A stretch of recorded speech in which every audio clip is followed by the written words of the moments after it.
Hey, yo, Steve. Yes, sir. Yeah, you been my wife, bro. What you gotta say for yourself? I'm sorry. You're sorry?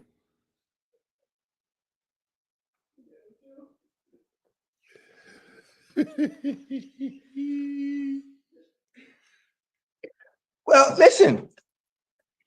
He said he's sorry. He said he's sorry, Unc. Now listen, this is what you don't do. This is as a man, understanding, that's my wife, girlfriend, someone you're seeing, someone you're talking to. You never confront the individual because Steve Smith Sr. owes you no loyalty. Steve Smith ain't married to you, bro. She's not married. Steve is not married to you. You talk to your wife. You check your wife, and that goes for any and everybody. I know a lot of people you want to crash out about your woman and all this stuff, man. Or your man. Or your man. Listen, it goes both ways.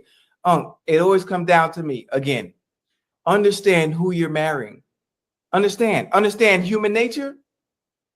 Human nature is undefeated. I'm gonna say that as well. I don't care how people come off. I don't care how innocent they may seem. I don't care how much they tell you they love you. When certain opportunities present themselves, they gonna go. When certain opportunities with certain individuals that are convenient and they feel they can get away with it, they're going to go. I don't care how much love there is. I don't care how much money you got. It doesn't matter. Understand who you're dealing with and move accordingly. I mean, I say it all the time. Listen, had a family, kids, husband, he doing everything, he's doing this, and you upset. There's no reason to call Steve. That's not doing nothing. You take that up with the wife, you take it up with the missus. Well, I think the thing is what the gentleman was doing is that, like, okay, if I'm gonna get a divorce, I'm gonna try to mess your home up also. That's what this was about. I ain't answering. Hey, first of all, that ain't my MO. That's not me. You married? Oh, this ain't nothing. It's something. You know what? Hey, no, don't just keep it a buck with me. You married, and I'm a firm believer in this. A man might not want his wife, but the moment another man shows interest, all of a sudden it gets rekindled. And like you just said at the top, people will crash out about certain situations. That crime of passion, and juries are very sympathetic. They're very sympathetic in situations like this. Crime of passion. Leave it alone, guys. If they're married, just let it go. Smitty, my guy, I've known Smitty 20 years. Same. Great. Just saw it. Hey, he was just at my party at the Super Bowl. Had a great conversation with him. I love the guy. Hard nosed the way he played, X, Y, and Z. But, bro, you need to take that up with your wife. Yeah. Smitty owes you no loyalty. He's under no obligation. Mm-hmm. Now, he's going to have to deal with the issue at home, on his own situation. But this I don't know the gentleman's name. That's a situation you got to handle with your wife. She has the loyalty clause. She's the one that has an obligation to you.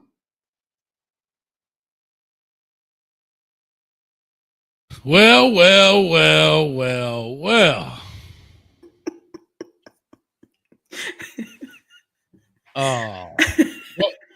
Well, really, Flaw, do your thing. Yeah. Welcome in, everybody. I want to say hi. I hope everyone is having an amazing Monday. I hope you had an amazing weekend. I don't know how everyone's going, but here the weather is up and down, and one day it's 10, the next 5 minutes it's 80. So I am having a weekend and a day. So how is everybody else doing? Street, how are you with your blurred background? How are you doing today? You see that back there, boy? One of the few, the proud, the Marines. Oh, what? Yeah. Oh, you can't see it as well as you think you can. Oh, damn. No. I was like, what is? Ooh, look at Oh, okay. I can see. Your. look Oh. at Okay. I didn't know Master P was in the Marines. Oh, okay. one of the proud, the Marine. Let me let y'all in on a secret. You know when we take those famous Marine pictures that everybody have, that picture with the hat? Yeah. All it is the hat. It's the top of the Marine, that famous uniform that the Marines wear, and that's it. There's no bottoms. There's no bottom. It's just like a cutoff top. It's like a prop. Like, does everybody wear the same top? Yeah, this picture is the famous Marine ID picture that they all take. Okay. Like we all take the flag in the back. Yeah, dog. I was so upset. I thought it was something that happens on graduation day. We're there with saluting the camera. We was in a portable with a half crop top on and goddamn hat. I'm like, oh, that ain't what I signed up for. I want to be proud. I want to be a Marine. That ain't what I signed up for. What is this? Interesting. All right. Yeah. We got you. Coach Well, Hayes, how are you? I'm actually same with the Army. Oh, listen, wow. Can I tell you this? It's also the same with the coaching staff. Listen, when you said that, it's funny because I'm actually the same with the Army. Bro, we coming straight out of practice. Everybody got a suit top. Everybody changing the tie. Here, you need a tie? Here, put that tie on. So if you look at a lot of staff, it's the same thing. Hey, we got on doggone shorts with a suit jacket and a shirt. That is so funny. Yeah. That's funny. Awesome. That's hilarious. How are you, Coach Hayes? How was your weekend? How's life? How are you? It was good. It's eventful. Kind of the off season, but a lot of news out here in the streets, man. Some people out here living dangerously. Yeah. And can you tell us where we're located currently? What street we're on? We in New Orleans, baby. We in New Orleans. We down on Bergen Street. Awesome. Well, you know what? Listen, I will be honest and admit, I didn't know what was going on with Steve Smith. I don't know why, but I didn't know what was going on.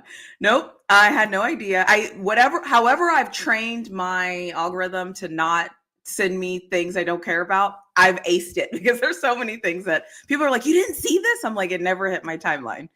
So it could probably because I have so many political things that this isn't going to infiltrate the political landscape right now. So hearing that phone call was interesting to me. And they said something that I actually believe, and I'm curious to know if you all believe. If your spouse is cheating on you, do you think that you should go to your spouse or to the person your spouse is cheating with? Either one of you can answer. I'll go first. I was just like, I didn't want to tell. I was going to say, I think people do both. I think this guy has confronted his wife. You think he did? Yeah, I think they do both. I think he confronted his wife as well as my man. He hot. You know what I'm saying? I think. Have we heard from the wife? Sorry. Has she spoken out or done anything? Okay. You know what I'm say this, Paul. Of course, she's protected. Come on. She's protected. She and she's protected. Now, should he only holler at the wife? Probably so. You know what I mean? Too short said it a long time ago. Don't check the player, check the or don't hate the player, hate the game. Mm-hmm. You know what I mean? In other words, but shout out to Shannon Sharp, Nightcap, letting us use that stuff, man. Appreciate you. Man, come on. Same thing happened with my man with basketball from what was the coach for the Celtics? That was Nia Long. No, the one he was cheating with. She was. Oh, I was about to say Nia Long was not protected. Come on, the rules are different. That's a black woman. I'm talking about the lady was protected. Got it. The lady was protected. What do you think, Street? Why are you making that? You said Nia Long is not protected? Absolutely not. No, they dogged out. They Black women are not part of the protected class. I think it's different rules.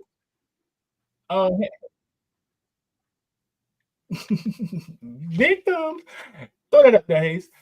I think it's different rules. I think it's different rules to what you do. I think it's according on who's the person. Like if it's somebody's close to you, then you confront them. If you caught your friend in your bed with your wife, then yeah, you confront your friend. He kind of owe you something, like, you know what I'm saying. But when it's a stranger, you got to go to your wife, man. Like as men, we know, like as men, we know we out here hunting food, bro. We looking for food. We trying to eat. Like we know that. Like he's not gonna spare my wife if he don't know me. I just think it's the guilt that, and I think the guy, you know what I'm saying, because he kind of took over her Facebook, put some messages out there, put Steve Smith's job into it. So I think he was trying to embarrass Steve Smith. I don't know how Steve Smith got caught in that. Yeah, I don't know how he let him catch him and calling him and like, hey, the worst intro to a phone call ever. Hey, Steve Smith, with 30,000 yards and 700 football catches. You're fucking my wife. What do you have to say for yourself? That's the best line. What do you have to say for yourself? Intro to a phone call ever, dog. So who are the people up in the street? That's the infamous Click on it and make it big. Rearranger, huh? Click on the picture and make it big. That's the infamous woman who can't find her IUD. Thank you. Yeah. Okay, that's the woman. Yeah. Okay. Some of those text messages are hard to read, bro. Kind of like, hey, I'm sure you read them word for word. Take me deep down your throat, like you kind of like you wanted to. I know that's right. Okay. I did. I would have gagged on it, but I had to come home. Dang, she came home to. Hey, you enjoy. I love making you come. Yeah. I enjoy it more than when you come inside of me. Oh, great! This is. Oh, okay. And I'm feeling it deep in my wet. Oh, me too. Letting you taste it would be such turn. I mean, let's take a look at her again. She's just a plain Jane. I mean, plain Jane. See, what are these pictures of? This is what the husband posted. Hi, I'm Nicole Martinez, though I won't be a Martinez much longer. You see, I've been cheating on my husband, and I've been doing so with her very famous Steve Smith senior pics. He got pictures of Steve Smith up there all attached for reference. I had him hitting under 3, but that's been fixed. My husband bought me a house. He stood by my side after I had been arrested twice for domestic violence. Wait a minute. Hold on a second. Wait a minute. So you still think he confronted her, Chase? She was already beating him up. My husband brought me a house. He stood by my side after I've been arrested twice for domestic violence. And this is how I repay him and our son. There's plenty of messages here, Steve. Here's Steve. Crazy the kind of revealing messages a celebrity will send. Baltimore Ravens. I am also a member of your team band. So she works for the Ravens, and I think Steve worked for the Ravens, right? Does he? Or is he an NFL Network guy? Well, he played for the Ravens, right? He played for the Ravens, for sure. I believe I violated some fraternization rules by hooking up with Steve at the training facility. Dog, this dude diabolical. This dude sat down and thought about this, Hayes. He wasn't going out like no sucker. He was like, oh, listen, when we say hurt, we talking about a man scoring, right? You know the song "A Woman Scoring." When a woman's fed up. All right, listen. So apparently this dude, he got beat up by his wife. Is that what he's saying? Well, we don't know who she beat up. Well, domestic could be domestic is him. No, it could be the kids too, right? It could be the sister. It could be anybody. Yeah, but if you do that to kids, you're not allowed to be around those kids. It could be a sister, right? I think she was called domestic. She allegedly, we know what's up. I mean, you can say whatever you want to make it sound good, but we know what's going on. What are we looking at here? Here's my thing. It's Steve Smith's family. We can't see it. Is something on the screen? Oh, And Steve Smith, he put the whole family up there. Yeah. Oh, that's Steve Smith's family. Hayes, at what point do you get mad and just be like, all right, nigga, bring my family in this while none of your wife help? At what point do you just not care no more? You can't, or do you gotta stay humble? Sit down. Be humble. Because here it is. Can I tell you this? At some point, you got to be quiet because Steve Smith probably got way more to lose in that divorce, in his divorce settlement, than that dude does. Steve better be over there trying to mend some fences right now. Dang. Well, at least it looked like most of his kids look like they, except that one right there, is probably older than 18. So he's gonna have some spousal support and maybe one kid child support. I'm just trying to tally up his bill here per month, based on these accusations. Allegedly, he was rearranging IUD, but why do you? Oh, because that was in the text message. She said that. In the text message. She said it was so deep. I think you rearranged my IUD. It's not even possible. You know what? Go good for her spitting game. That's cool. Yeah, I respect it. I respect it. I didn't touch one before. So you think? So you've been told. Something there. You always fall for the okie doke. G.I. Joe was in the thing. I think you just doubting my deep dive. I think that's what you're doing. No, or I just understand how women's bodies work. I don't know. Like, call me crazy. Under the cervix, I think you down. I think you down my gangster. Well, listen, I will say one thing. I don't know what Steve Smith was supposed to say. Coach T. All you do was safe with the husband, but Smitty moving that thing all over the place. You don't. I don't understand what Steve Smith was supposed to say though. I think he handled it great. I actually think he said too much. Saying I'm sorry, like I think saying I'm sorry, like at least he wasn't arguing. He didn't go off. They didn't get into yelling exchange. None of that. He just said I'm sorry. He just kept repeating. Can I say this? I ain't saying. First of all, I'm not answering the phone, but he did. Second is I'm not saying I'm sorry. Like I told Street, I'm blaming this all on AI. Since everybody want to talk about AI, I'll be like, all that was generated through Kiki. Yeah. Kiki generated all of this. I don't know what you're talking about, sir. I'm deeply in love with my wife. I don't even know your wife. Who is your wife? I don't know. I'm Steve Smith.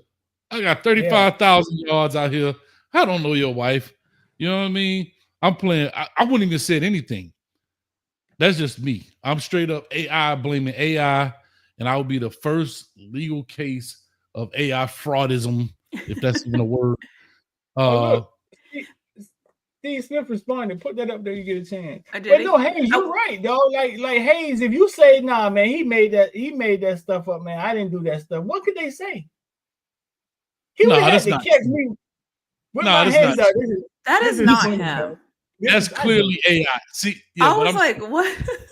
Come on, why y'all didn't just go along with it, bro? Come on. I can't slander this man. Go along with it, dog. What did it say? Hey, this nigga is lame as fuck for telling the world I gave his wife the loan, and rearranged her IUD. We were saying the wrong thing. UID. Trust says Dawn Cheetah introduced me to her at a party and said she was divorced. I didn't cheat on her, bro. She licked my wife's butt too. See, that's not cheating. I think the other thing is too, is I wonder what was being texted before the phone call. Because I think we're only seeing one side of it.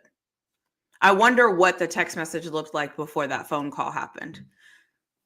Because to me, it sounds like he was just saying, I'm sorry, because he probably threatened all kinds of things. You know what I mean? Like, I don't know. I just think that was not. I'm like, people. There you go. I'm sorry. There you go, Mr. Hillsman, right there. I did what? Man, this AI thing getting out of control, man. Hey, have a nice day. And hang it up. Hey, good shout out there, Mr. Hillsman. I'm sorry. No, hey, it's like, how could he have proved it? Like, he got text messages, right? Right? If you say it's AI, the pictures. What pictures? There's pictures. No pictures. There's no pictures of them together. Yeah, but there's pictures of her of being sent to her and her responding to the pictures. You gotta prove that. You gotta prove that it's not fake in this world. You gotta prove it. Maybe the husband and her wife in their house, they know, right? But Steve Smith's argument could have been what Hayes said. That ain't me. And here's what good luck with that guy. No, straight up. Here's what I'm gonna say. I mean, I'm no lawyer, but I am an expert in the law. In a civil case, I don't know if you have a right to my phone. You don't have a right to my text messages. You don't have a right. Now, Steve might have messed this up and used his actual phone. He ain't got no burner phone in somebody else's name. But I'm just saying, you don't have no right to my phone. I don't know what you're talking about. Hayes, he would have had to. He would have had to go. He would have had to. He would have had to really prove this. Why y'all? I think I don't think so. But soon as Steve said, "I'm sorry," you admitted guilt. He right because I think I think if we are assuming that that's the only conversation they ever had, then okay. But we're acting like those were what we saw was the only thing that happened. We don't know how many times they called, how many conversations they had, how many, like his pictures in her phone. I'm sure like there were certain days where he was totally aware, like, oh, on this day, she wasn't with me. Like, it's not just being like, oh, I don't know. Somebody took my phone on all those 37 days that y'all are together. I have no clue. Like, man, I don't think it's. Listen, like Chris said, it's easy to prove court can subpoena the service provider. Again, that's in criminal cases. We hear that all the time. But this is a civil matter. Like if they're going to divorce court or whatever, how you going to subpoena my phone? That's not. I didn't do anything criminal. Cheating is not criminal. But it is civil. Right, but it's not criminal. So how do you have the right to my phone? How do y'all have the right to my phone when, in essence, you all are getting the divorce because of infidelity? I'm not, because it's a civil matter. It may be, but I'm just saying. At the end of the day, you're gonna have to work for it. I ain't gonna give it to you for free. But that's what I'm saying. If they have the phone and she already has the text and the pictures, are you honestly going to sit up here and think that you don't think that there's no explicit anything in there? Like we're just going to act like him sending those pictures back and forth. Like I'm not just going to send a random picture to some random in my phone. No, I get it, but again, AI. I mean, like, that wasn't me. They AI me. But they AI if anybody is listening to this, please never take that advice. I'm just telling you. Hey, listen. What they say, deny. I don't know what you're talking about. I wasn't there. Nope, not me. Mm-mm. I'm with Hayes. Of course you are. No, I'm with Hayes. Of course you gotta, I've been like, bro, you a star. I'd have been like, bro, this man over here, I don't know, he tripping. He trying to divorce his wife. I wouldn't even have commented on it. Now, what we don't know, this is what we don't know. We don't know if he done sent, because he's being vindictive. He probably done sent the pictures. That's what I'm saying. To the job. Like, he probably done did a lot. He was literally on her Facebook posting explicit text messages with his pictures on it. Like, we think that's all he did, and then he randomly picked up the phone and said, hey, absolutely not. I can't wait for Steve Smith to tell us how many times he threatened him. I can't wait for the other half of the story to come out. Any one of y'all ever went off the deep end in a relationship and did something that you feel you shouldn't have did? No. No, not like that. I got in my car one time, drove to the stop sign and said, what the hell you doing? I backed that thing all the way up, put that thing back to straight in the house, went in the house, went to sleep. I'm good. I ain't doing it. Other than that, Street, I know you doing. I know you Marines, y'all crazy. That look in you. I added all to one of my ex job, to everybody at the job, and sent naked pictures to her job. Damn, Street. I was young. I was real young. Hold on. Rewind select. Hold on, wait. She was a piece of shit. Hold on, Street. How did you get the email addresses from? Huh? How did you get the email addresses? At all. So when email first you just came went. out, Oh, so let's say you work at Ace Hardware Store, and the emails are all Coach Hayes at Ace Hardware Store, really flawed at Ace Hardware Store. But then you could just put parentheses, all something like that, at Ace Hardware Stores, and everybody get it.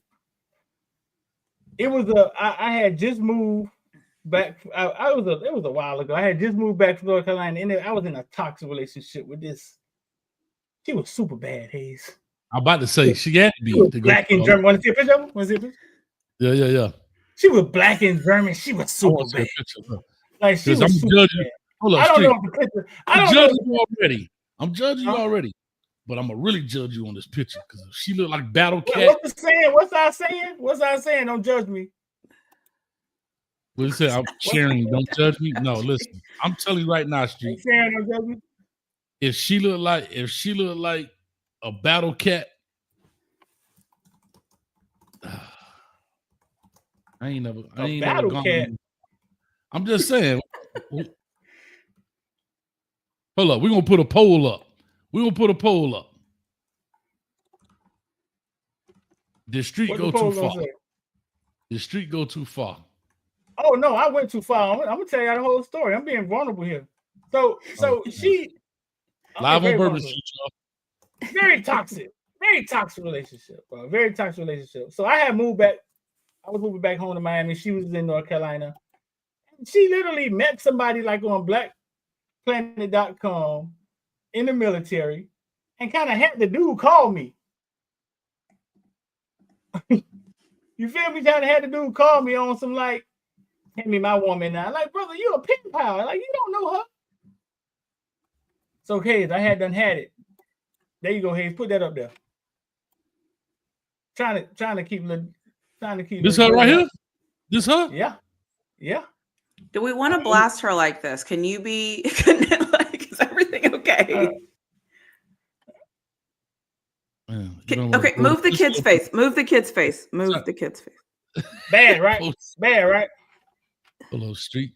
He grown. He grown now, man. They're no fine. It's grown now. Okay, how long ago was this? She's bad. She's bad, right? All right. So after dude called me, I had it, Hayes. I'm talking about 2 years of toxicness, just craziness. But she was tough, dog. I used to call it a man's worst nightmare because she was tough. Mm-hmm. Got all the pictures of her I had, all of it, and at all to the job. She worked at a hospital. At all. Mm-hmm. As soon as I hit sin, I was like, oh, I shouldn't have did that. A day later, the police called. Uh-oh. And this is what I learned. They in North Carolina. I'm in Miami. The police called. Says, hey, listen, I just went through a divorce. So I understand what you're going through. He said, but this is cyber stalking. We had her in the office. She says you're a nice guy. He said, but this is cyber stalking, and we'll come pick your ass up. Hayes, look at me, Hayes. I was cured. I didn't have to call that bitch again. That was it. 2 years. That's where you drew the line. When he said, we'll come get your ass, I was cured. I think it's interesting to figure out like when you get to that point. Obviously, everybody has a different point. But for you, it was just the threat of this could go south really fast. Yeah. I mean, it happened to me twice. Twice in my life, like dealing with a girl and you kind of stuck on her in the military. I'm like 19, 20 years old. And me and my homeboy was in a studio session, right? But hey, why you ain't rate her, dog? You thought she wasn't gonna be tough? She's fine, right? You thought she wasn't gonna yeah. My bad. I was trying to handle something. But, because if she looked like an Ewok, you would have been all over me. You know what I'm saying? No, I would have. I thought I had to get the Rollo Get Busy tool out here. Okay. My bad. I thought I had to get the Rollo Get Busy tool. We had some stuff going on here in the neighborhood. You know what I mean? Coach moved in the hood, so I got to make sure everything's straight. But yeah. So the second time I was cured, right? We was at the studio, me and my homeboy. We at the studio, right? I met this girl in the military. She started hollering at me. She probably was the baddest girl on the base. I was messing with her, you know, trying to get me for some abortion money. She tried to get me one time. She almost got me too. Listen, but back and forth with her, my homeboy seeing it. She a little crazy. She a little out there. We at the studio, Hayes, right? We take a break from the studio. And we ride down the street. I tell my homeboy, my Hayes Boo Coon, my name, you know what I'm saying? Hey, drop me by Melinda house, dog. I'm gonna give me a little something to go back to. He looked at me, Hayes, and said, no. I was cured. Because you know you do not get in you do not get in your homeboy way when he finna go get some noogie woogie. Dog, right. Hey, you looked at me and said, no. Nah. He saved your life, dog. I was cured. Dog. And sometimes for the second time. Sometimes you got to get slapped in the face. But some people don't respond to being slapped in the face. They just keep getting slapped, right? That's true. Some people, it can happen over and over and over, and they're 50 and they're still doing the same thing. Yeah. I mean, it's an addiction. It could be. You know what I mean? Some people were willing to take them penitentiary chances. Shout out to Insane DW, but, you know, it is what it is. Listen, dog. Listen. I'm a real dog. Listen. I took my lumps. Like, as long as you ain't got no pumps. Like, I'm gonna tell y'all, all y'all just do, y'all gonna sit up there and like, boy, y'all done had. I mean, we all know we look at Travis Hunter. We all done had our moment, bro. but everybody trying to act like it. We all done had our Travis Hunter moment now.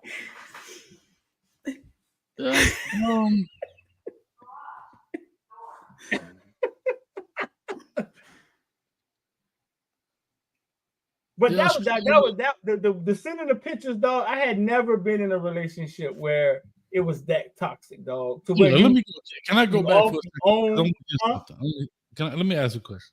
Okay, talk to me. I'm trying to figure this out a little bit. All right, don't judge me now. I'm being vulnerable. Don't judge. No, we're not judging. I'm just trying to get a timeline in this thing. So the police called you, and you sent the pictures after or before? No. The police, I sent the pictures a few days at all. The whole hospital would have got naked pictures of beautiful Tammy. The whole hospital. It was a heap of them. It was a whole bunch of them. And this was back in the day. So the camera phones, I don't even know if we had camera phones yet. Bro, listen, this is what y'all gotta ask yourself. What did she do? Right? I'm trying to get it to make me wanna. That's what I'm doing. Hold on, that's what I'm going. Okay, you understand right now, Your Honor. The Honorable really flawed. I don't want to badger the witness. May I please proceed? I can't wait to hear this. Okay. No objections in the courtroom. So, Street. Yeah. Dante, what's up with you, baby? My bad. I had to holler at the folks in the back in the galley. So here's what I want to say, Mr. Street. When you decided to, well, let me go back. How long had you been with this young lady? It was. Your Honor, can you make him answer, please? It was off and on. We was never really. Maybe we were together, maybe a month, like together. Then we would be off. Then I'd just be hitting her. Then we'd be off. But I ain't gonna lie. I was from the first night. I was hooked. I was. So you saying that you have fallen for this young lady, but she wasn't willing to fall for you all the way. No, bro. Nah, she fell. She was with me, but she just was a little promiscuous. Like she had a rough upbringing. Okay, so hold on. So I'm trying to understand. Talk to me. You said from the first time you was all in, and she was all in, but y'all weren't all in. Am I understanding this correctly? It's not possible. Okay, so I had somebody at the time. So she was the same. Okay. Okay, this is making more sense now. Okay, This is how it okay. started. Like I'm at Pepsi. I'm at Kmart. I'm working for Pepsi, putting the Pepsis on the shelf. You know what I'm saying? And I look up Hayes, and it's like, oh, she had a little Spider-Man top on. Dog, long black silky hair, half white, half black, half German. Dog, everything, Hayes, hips. But only thing she did not have, she had a little B cup, A cup chest. But it didn't matter. The full package. Okay. Reggie Bush. Deion Sanders, the full package. The full package, you know what I'm saying? Okay.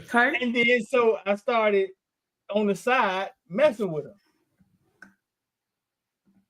Then eventually I broke up with my girlfriend. I was in North Carolina by myself. For her. I not for her. I wouldn't say for her, but not for her. I wouldn't say for her. I don't know if I ever saw the value. But it definitely was. What's the word really for? You're good with words.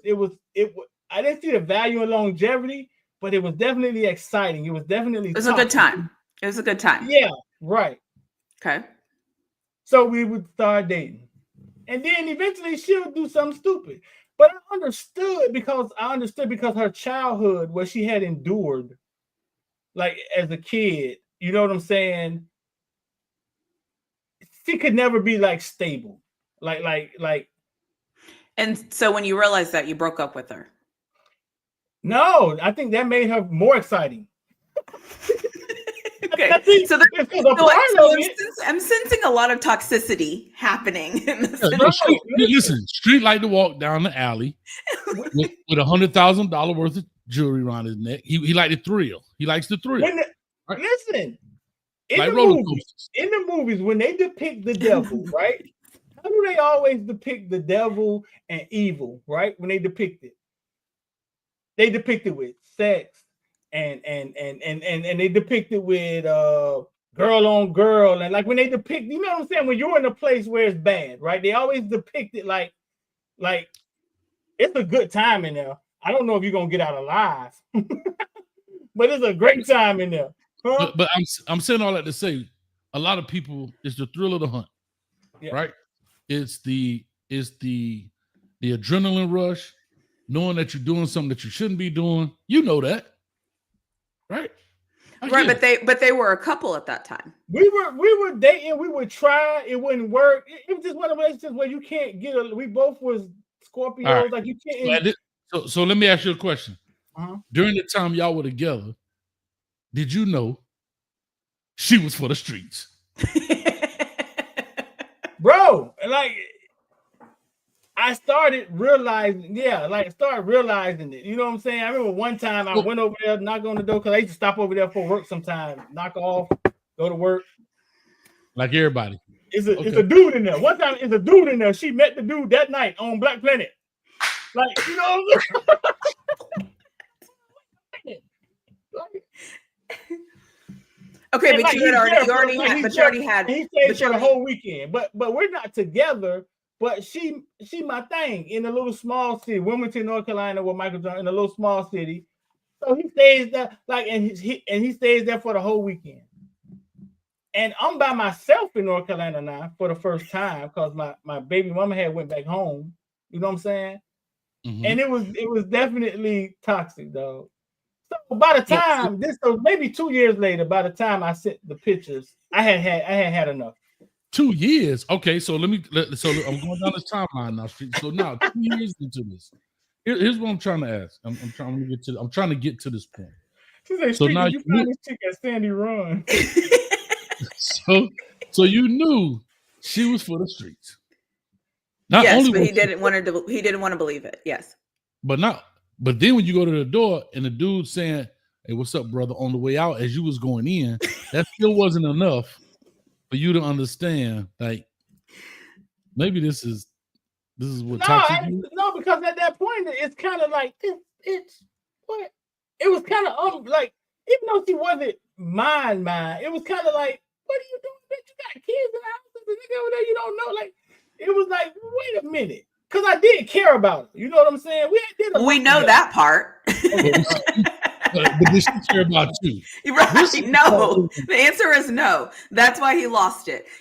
What happened was he really liked her and he thought she was better than she was. He started to realize she wasn't. He thought she was going to change. It was going to be different. It never was. And then one day he snapped and he did what he did.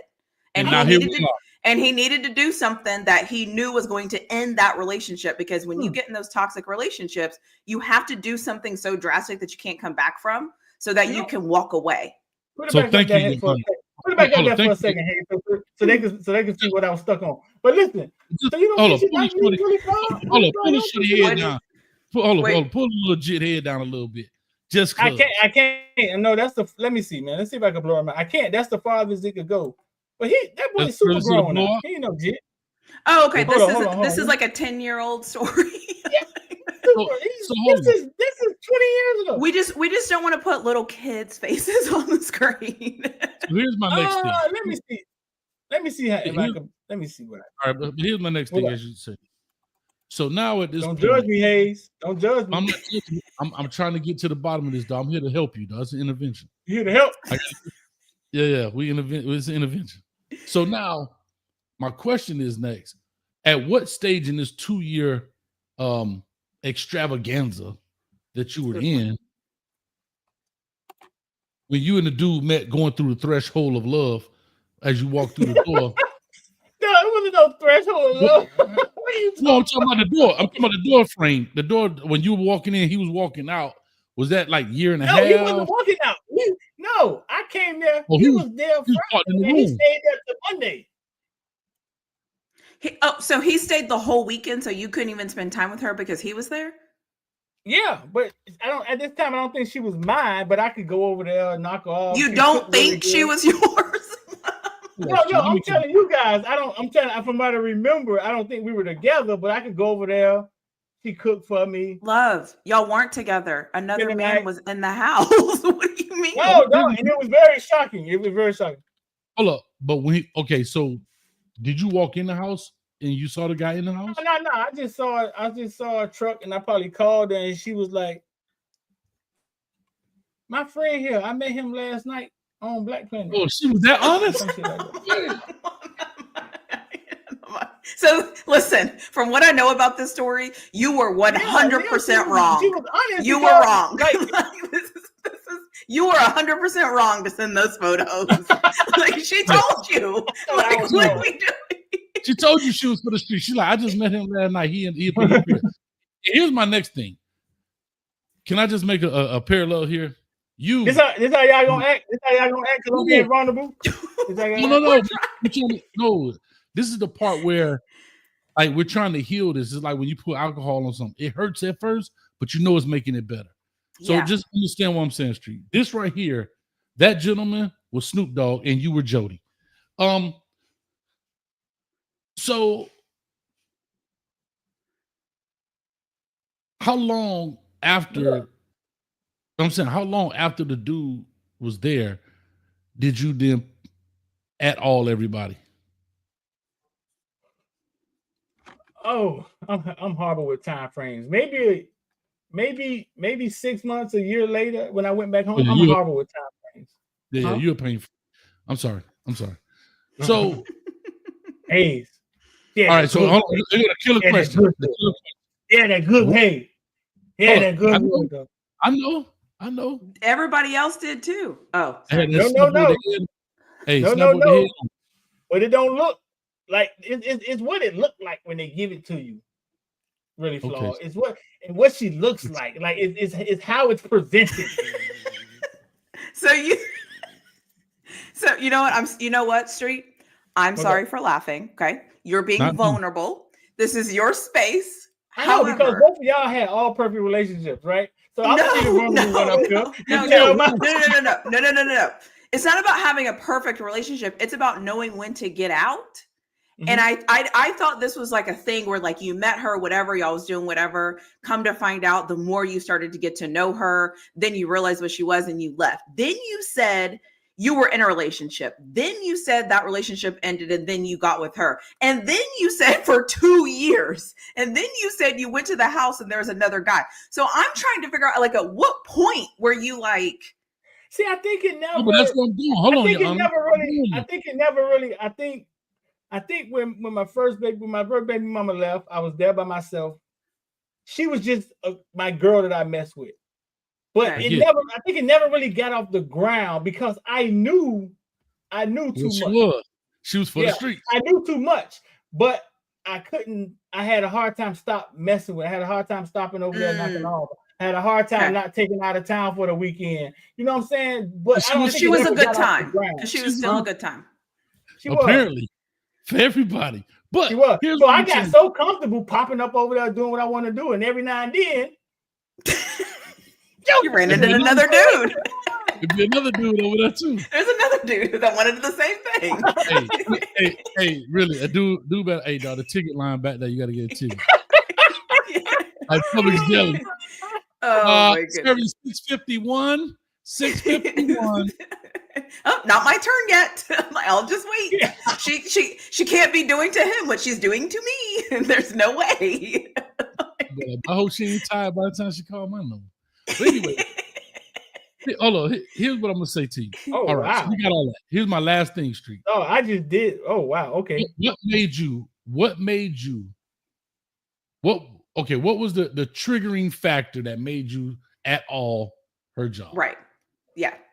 Dog, it's a long time ago, dog. So I'm trying to remember this stuff.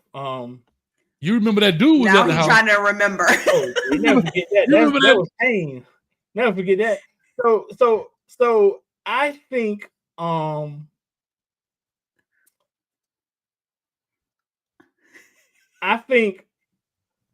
it's kind of like, okay, we cool, right? It's kind of like we cool, right? I can pick up the phone, call Tammy. And that's not her real name, y'all. A dude called me one day. I'm in Miami. A dude called me one day. He in the military. Telling me I need to leave Tammy alone. Like, he met her on a dating site. He never seen her, right? He's in the military, right? Telling me. So basically, she gave the dude my number to tell me to leave him alone, right? And that seemed so ignorant to me. That took me off the deep end.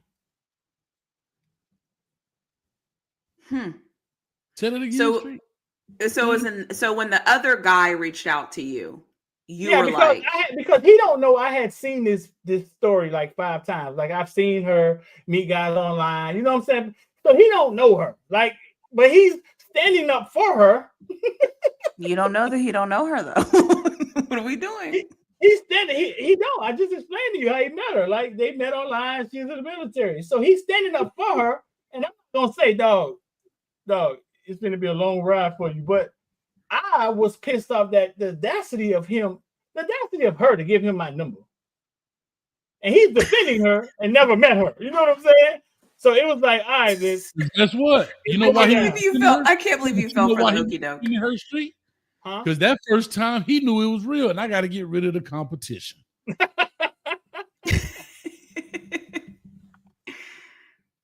So then that triggered you to be like, all right, F her. I'm going to hit it where it hurts. I don't see her do one too many. Like she don't. But to be honest with you, bro. To be honest with you, she been through a lot. She had been through a lot. You know what I'm saying? Heinous thing. What's the word? Just horrible stuff as a kid. So there was no way. Street. Can I say this? She was not able to be stable. I think she had been married 3 times when I met her, and I think she got married a 4th time. You know what I'm saying? After, yeah, I think she had been married. I think her mom had been married 5 times. Like she had been through a lot. I ain't gonna talk about everything. I bet. But, Hey, dog, I bet you wish. the I bet toxic- you wish you had took off toxicness, work right? that day when you met her. All right, Say it let me again? just say this. So can we just figure out how long, all in together, how long from the first second you like met her, like on wherever you met her, until you sent that email? How long was that? Is that 2.5 years? Hold on 1 second. Hey, look, put this up there. Look what I did, Hayes. Boy, I did this on a phone too, boy. I'm the Hayes, man, please boy. check what he's sending you before you post it. Oh no, it's good. It's good right here. I like this. It's good work right here. I'm the man, boy. I didn't even know it was gonna do that. I didn't even know it could do that. And that right there, hold on. What you just did is why I would be denying the Steve Smith. That wasn't me. Okay, just see, and that right there is why I deny. Can we zoom that in? AI at its best. Flaw. She was. Yeah, she got that 5. She got that 5. She was tough, Flaw. She had the hips. She had the butt. She had long. This is her real hair. This is not weave. She had long, silky black hair. I wish I would never met her and came out that day. I did, dog. Like she was tough. She was tough. Here's what I'll say. Here's what I'm gonna say, Stu. Well, I just want to say this to you first, really, Flaw. This right here, what he just did, is a perfect example of why I would deny if I was Steve Smith. You just erased an entire shorty off the whole person. And here's the thing: you did that with your phone. Imagine if somebody had some real computer power. Yeah. Yeah. Anyway, there you go. Not to call Thomas. Shout out to Jen in the building. I wish I would have never met her at all. Here's what I'm gonna say to you. Hey, Montre say shit. I'd have been waiting in line too. Montre, listen. Hey, this is one of them situations where I'm like, you wake up. How much better does Beyonce look in the morning? I'm sorry. The prettiest woman you ever dated. Beyonce got that, though. Beyonce and Holly got that. Hey, matter of fact, me and Luke got to fight because Luke ain't gonna take my lady. She was tough. Tough. This is before BBL. She had a little small waist with a huge butt. Tough. Here's what I'll say, Street. I had the wrong movie, dog. I said Jody and Snoop Dogg. You are really. That's Jenny, and you are what's my man's name? Geniality. What's Sandy Ron? Is that in Beaufort, South Carolina? I think that's in Beaufort, South Carolina, right? What's the doggone movie, man? What Forrest. Movie? You're Forrest, and she's Jenny. That's the Forrest Gump. Forrest Gump. You're Forrest Gump, and she's Jenny. Yeah, that's exactly what it was. Forrest Gump and Jenny. She had a lot of stuff going on. You really loved her. You liked her a lot. You always wanted Jenny. And she was like, "No, I'm for the streets, Forrest." And you were like, "Well, I'll pay your tab for you, Jenny." And that's what it was.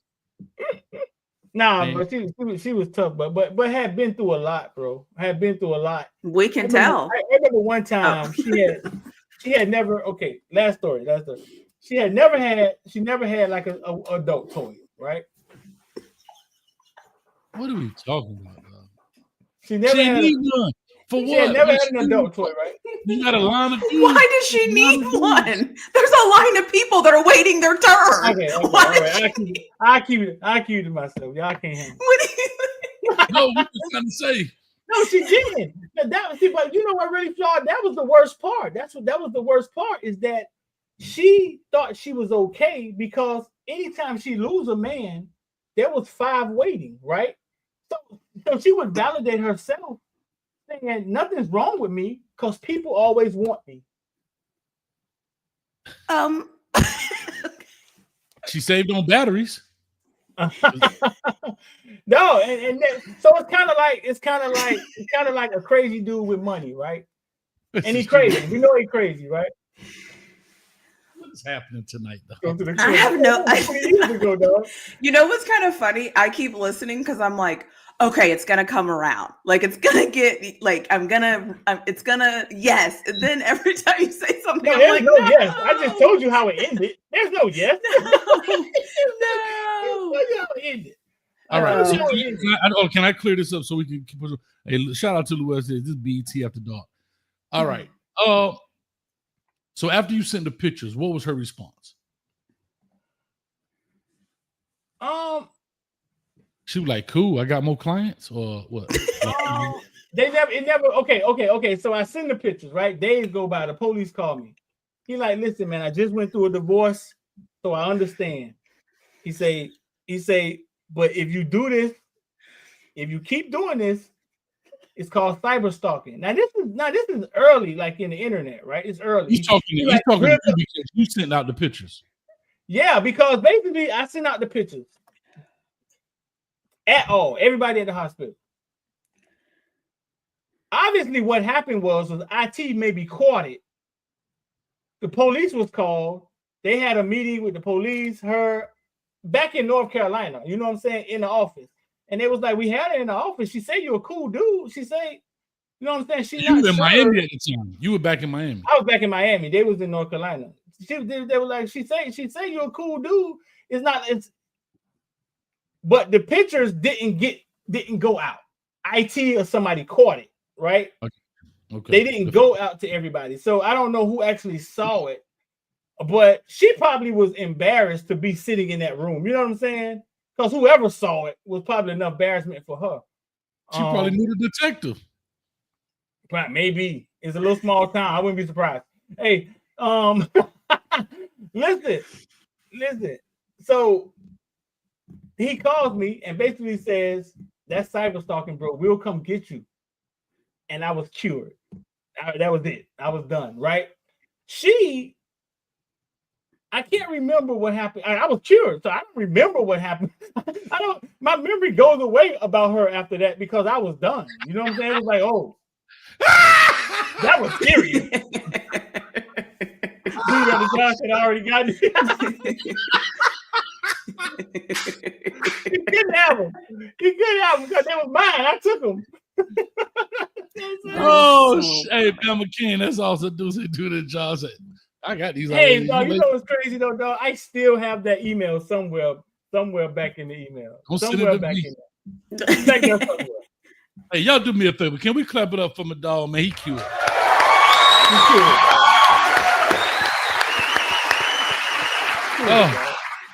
Cured and vulnerable, just how we like them. A little comic book.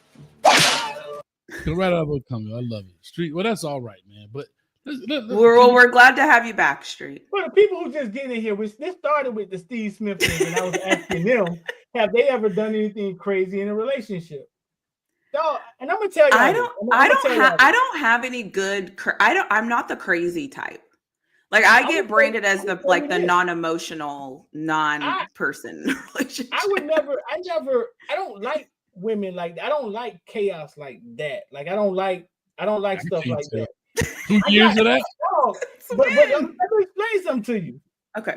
When you start walking down the street and you realize that this ain't me, you know what I'm saying? And you keep walking, you find yourself acting like the person, you know what I'm saying? You find yourself acting like the person because it's probably their norm. I would have never I would have never done that before that, send them pictures out like that, and I would never did it after. That's not who I am. So it was her. It was her. Yeah, I think I walked down a toxic street with a person that I know needed fixing, right? But a cute, what's it called? A big butt and a cute smile. It had me, Hayes. I didn't see the big butt part, but I got you. It had me, though. It had me. Hold on, let me ask you a question about that particular picture. Is that picture? That picture must be as she was a little bit older. That's not. Was that or was that her at the time in which y'all were? I don't even want to call it dating. Say it again. At the time she was married. Or he was on the roster. Say it again. One more time. No, I was saying that picture that we just saw, was that a picture of her later, or was that a picture at the time in which y'all were dating, or whatever you want to call it? When was that picture? What you mean by later? I'm asking. The picture taken. I was in North Carolina. That's Cold Stone Cold Stone was just built there. That's Cold. She's at Cold Stone. So that picture is at the time of which y'all were dating. No, I'm trying to explain it to you. It was like off and on. It was never like I could call her my own, but some. So no, you missed. I got you. No, I was just trying to get a timeline of that. We was messing around. That's all I want to do. Fine. So that's just 2 years ago. Ironic. She was coming from church in that picture. And she go to church too? They always in church, Hayes. They always in church. That baby, that boy. And that was her shorty. Yeah. Street, she had got you, dog. Huh? She got you. Yeah, I get it. No, really thought you think she didn't care about me, really thought? She did not. No, she didn't care about you. She did. You were a cool dude. You were probably a lot of fun. Y'all probably laughed together. And you tolerated it. So you don't ever get rid of the person that tolerates it. We did a whole lot for them. It was an opportunity though, Street. Think about it. If there was no money involved, like I've never been a dude that paid for women bills. Like but that's why they're there, right? But she has a different current. But it sounds like she had a different currency than money. Now you're talking. Talk to me. What? Yeah, I think her currency was attention, and she was getting plenty of it. I could believe that. And that was kind of her drug, is the attention. So and you were fun, Street. You're a fun guy, right? We had some fun. But think about this, yeah. But think about how bold are you to say, like you literally just told the truth, like, oh, Street, no, I just met this dude last night. He had like, God, man, just unsolicited. I think a part of that. No, I think a part of that was her trying to hurt me. Her trying to be. Her trying to be. You can't just come over here when you want to. Watch this. No. But the fact that she would do that, I haven't met many women in my life, right? And you came right that back. Will meet a guy online, right? And then he comes stay over for a weekend. She might be the only one that I've ever met. Okay. All right. You know what? On the channel. But anyway, so you don't watch the yeah. So Really, Fly, what you gotta say, dog? What you gotta say? I know, but I always say, like, she was always going to have you around as long as you tolerated what she had going on. And you proved to her that you were going to tolerate it. You don't get rid of people that tolerate you doing things you shouldn't do. You don't get rid of those people. You just don't. I think it was worth it, Hayes. I think when my turn came up, I think it was worth it, though. When my turn it wasn't killing me. Like it wasn't killing me. It wasn't driving me crazy. No, but that's just it, though. I didn't care that much. No, but that's my thing. If you kept it like that in your mind, you've been good. But like you said, you liked this young lady. You really did, right? But you just knew she was poison in essence, right? I think we all been through that, right? It's the same thing. You like somebody. If situations were different, y'all probably be together. If whatever, like from a personality standpoint, y'all match. From a look standpoint, you attractive to her, she's attracted to you. That's fine. But check all these boxes except that one big box at the bottom, like, damn, right? And those things happen. You know what I'm saying? Right. But can we agree that usually when those things happen and then you look back and reflect on the situation, you can say, oh, right, that she really wasn't into me like that, because you don't treat somebody you're into like that. No, fair. I don't know. See, I think you're looking at it wrong, really, Floyd. You're kind of looking at it like I think I had a girlfriend or something, right? I don't know. I don't know if it's like, I don't know if I cared if she was really into me. I just wanted my time with her. You just wanted your turn. Yeah, like I just wanted my time with her. We had fun, but I knew there's no way I could be with this woman. I knew there's no way, but it felt good. It felt good playing with her. Exactly. So hold on, I just want to flip it. She comes to your house, calls you on the phone. You just met a girl on Black Planet. Would you have said the same thing to her that she said to you? Nope. I'm trying to think. I mean, something like that could have happened. Maybe, Nope. but maybe out of toxicity, like me wanting to hurt her. Right? Right, because you care. No, but I'm talking about your particular feelings for her. Would you have, and I'm saying feelings meaning not that you want a relationship, not that you want to like get married or whatever. Yeah. No, it was some love-hate shit, fool. It got to a point where it was like some love-hate shit, fool. It was like, so maybe I would have said that just to be like, get out my line. And the reason it's some love-hate because it's some real attraction there. Right. That's it. That's the whole point. The reason you have a love-hate relationship is because y'all had an attraction, but y'all knew y'all couldn't. It was definitely an attraction there. Really thought the one thing she didn't care. It definitely was an attraction there. No, okay. Let me explain myself then. I think that there's levels of attraction and compassion and things in people, right? Like I can care about you and I can still do you dirty on some levels. But if I like really care about you and really want you to be happy and all those things, I'm not going to do anything that's going to hurt you. She wasn't there. She was on the level of like, you're cool and all. I'm going to let you know what I'm doing just so you know what I'm doing, but not to the position where I'm not going to even talk to anybody. I'm not going to have you show up to my house and somebody else be here because I care about you so much that I wouldn't want to hurt you in that way. That's not the same. Can we agree to that? I guess, yeah. I mean, I don't think she did not want to hurt me. Like I told you, I think she lived in that world of hurt. And it came from childhood. She lived in the world of hurt, and I think that's how she functioned. Like, and the fact, can I say this? The fact that you've analyzed and broken all this down shows that you care for her. Exactly. I care for her. I'm telling y'all, I can. You can hear the story. I care. No, I know. I couldn't be with her. I know I cared. Exactly. But I couldn't. There's no way. She had been married 3 times already. I think she's probably married 5 times by now. Which y'all was like 21, 22? No. Dang. 24, maybe 25. It's kind of hard for me to. When'd you come back to Miami? Time frame. I'm horrible with time frames, bro. Like I couldn't tell you the year I got back in Miami. I couldn't tell you how old I was. Like I'm horrible with that stuff. It's all good. Matter of fact, shout out to my man Ibrahim. I've been waiting for him to pop up. Oh, that's beta. That's his favorite word. Beta. She didn't respect you. I didn't need her to respect me.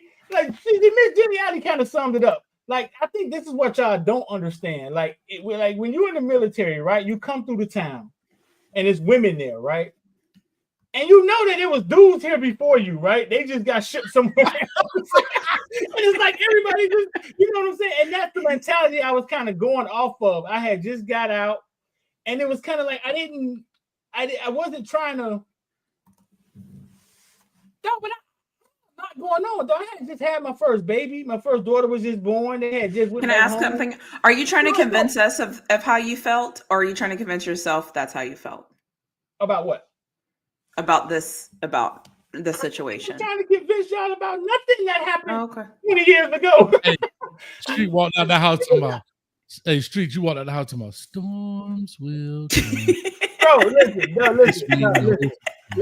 I was stuck on. Tell me, baby, can you stand? I was. That was his boo, kind of. I was stuck on. That was his boo. Can I say this, Street? I'm not been in the military. But I went to school in an area where there's a bunch of Navy, a bunch of seamen. I'm talking about the Navy seamen. Isn't that what they're called, seamen? Yeah. Uh-huh. Okay. Can I tell you, military dude, I don't know why this is. And I'm making a real general statement. I know some gangsters in the military.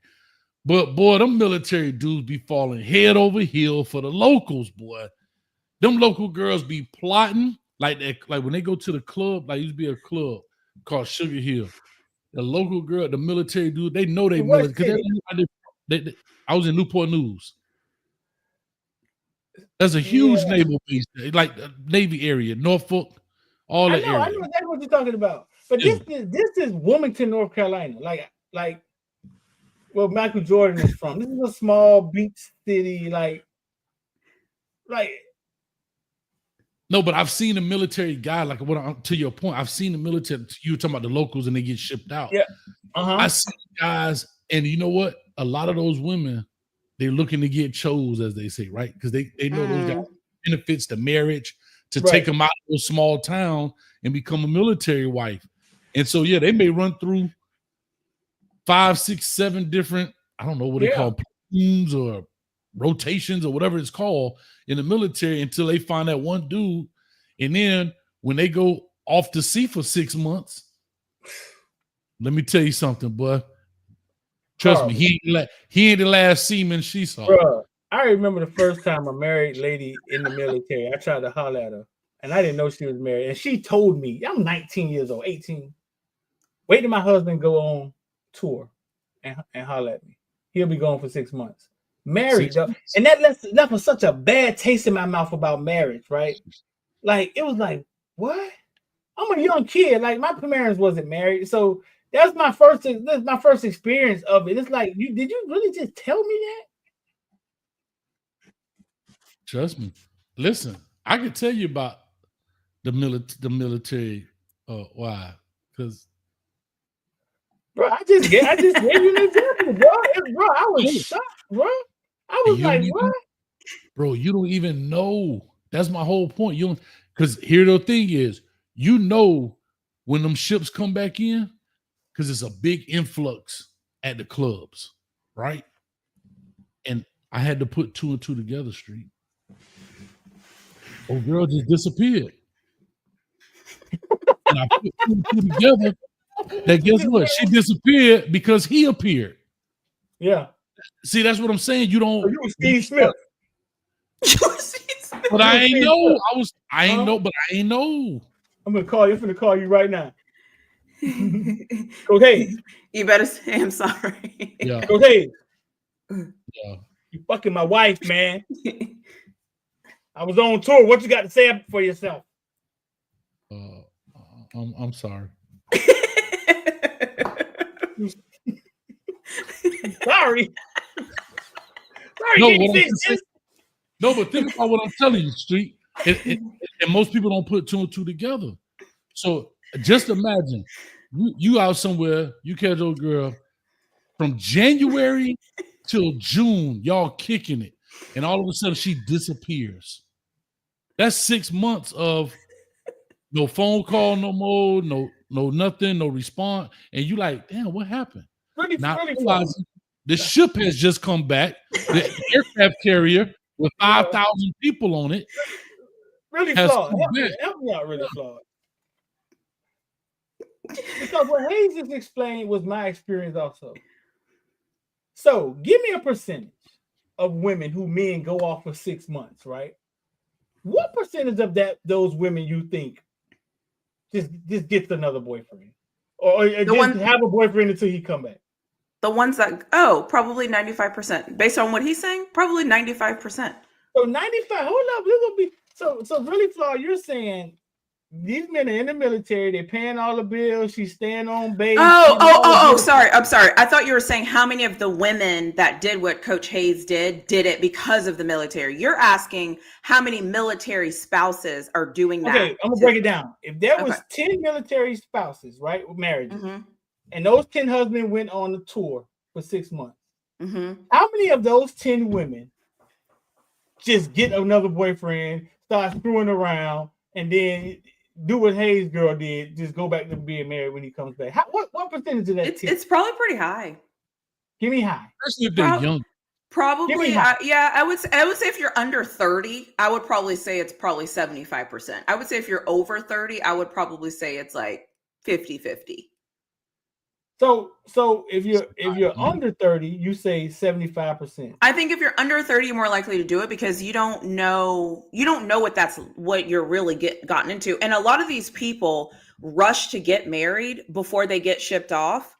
But they don't really know these people, but they're doing it because they get better benefits if they're married. They get all these things. And when you're younger, you're like, I get all these benefits. He gets to leave. I kind of get to do what I want to do, but I'm still getting all these benefits. Absolutely. I'll say this. I'll So say she said 30. I think Jenny Alley was in the military. She said 30-40%. You say 70%. I think it depends on age. I think it depends on your age. I feel like I in my experience, because I've known women on both ends of the spectrum, and usually the ones that I feel like have the most issues when their husbands get deployed are the ones that are younger. Yeah. But right. I also though think that a lot of people, like Hayes was saying, are looking for these type of men because they know they're going to leave. And you look for them, you marry them, you get their benefits, and you get to live your best life while they're gone. Holy shit. I ain't think about that. No, think about it. So here's what I'm gonna say, Street.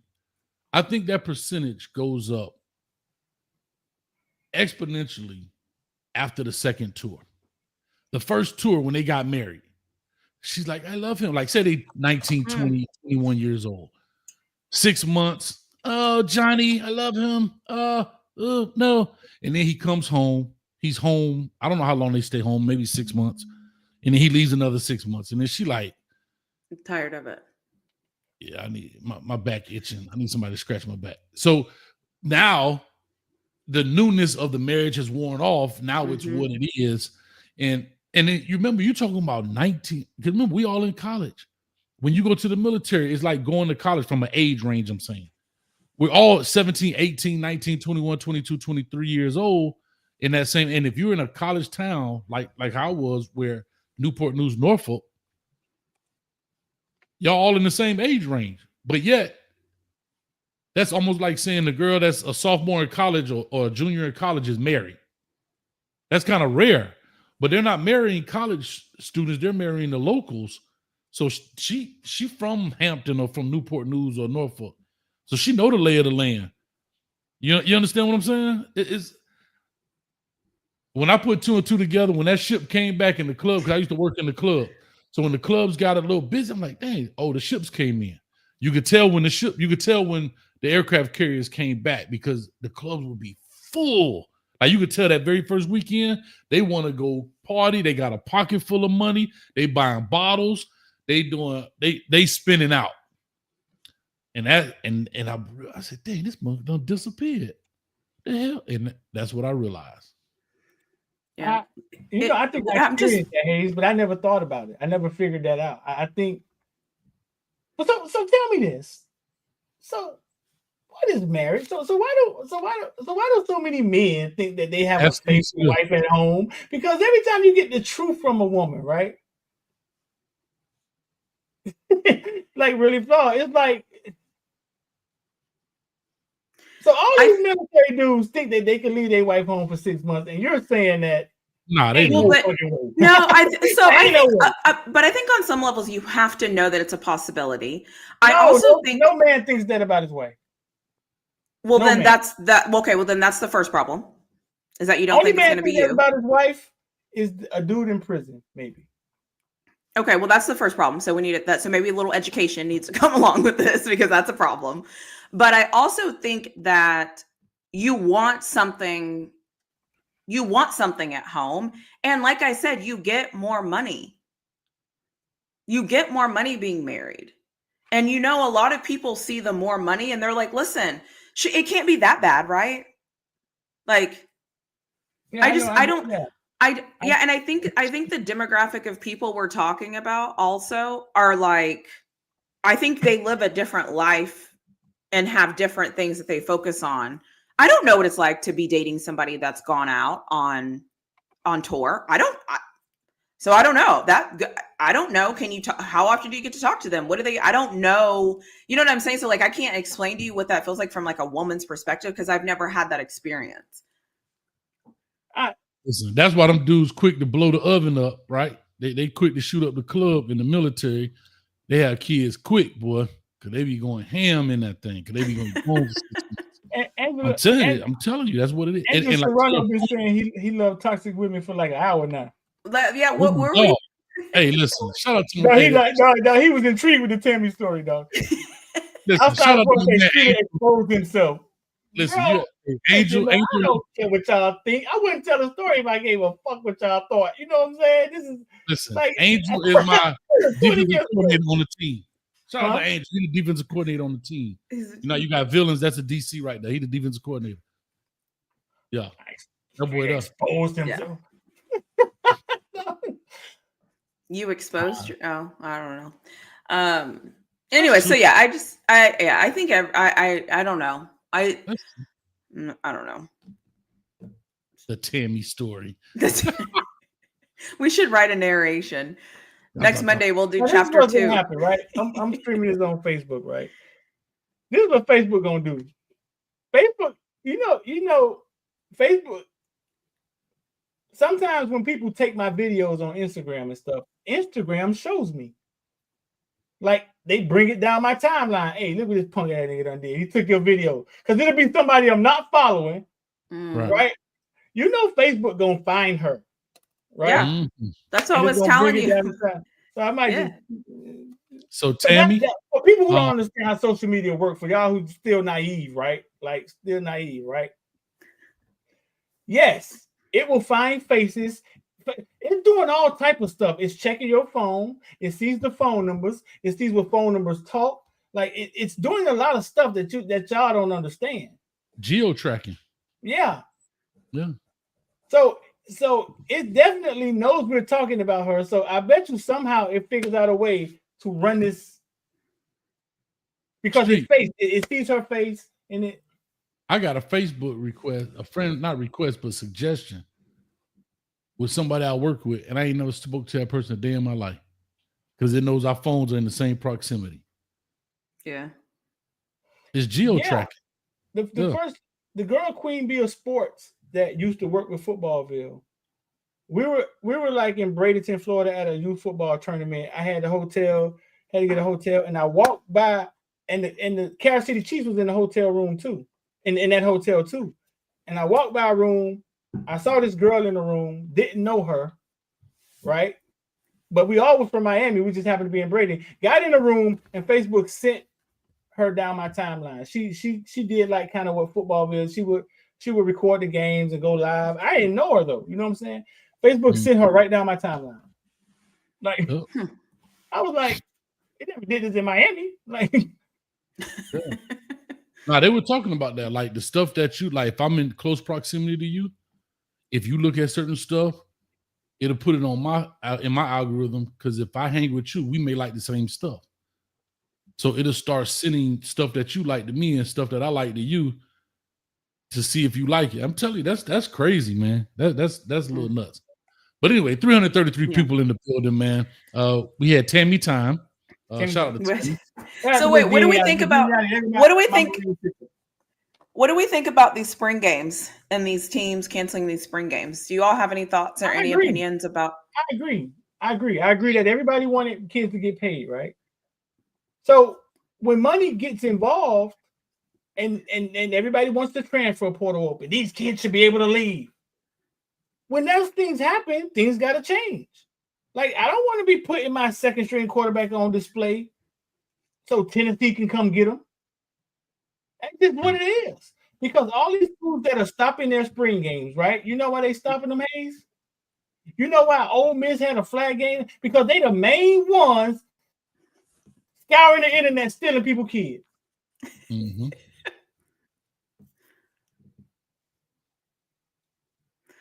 I agree. I agree, but disagree.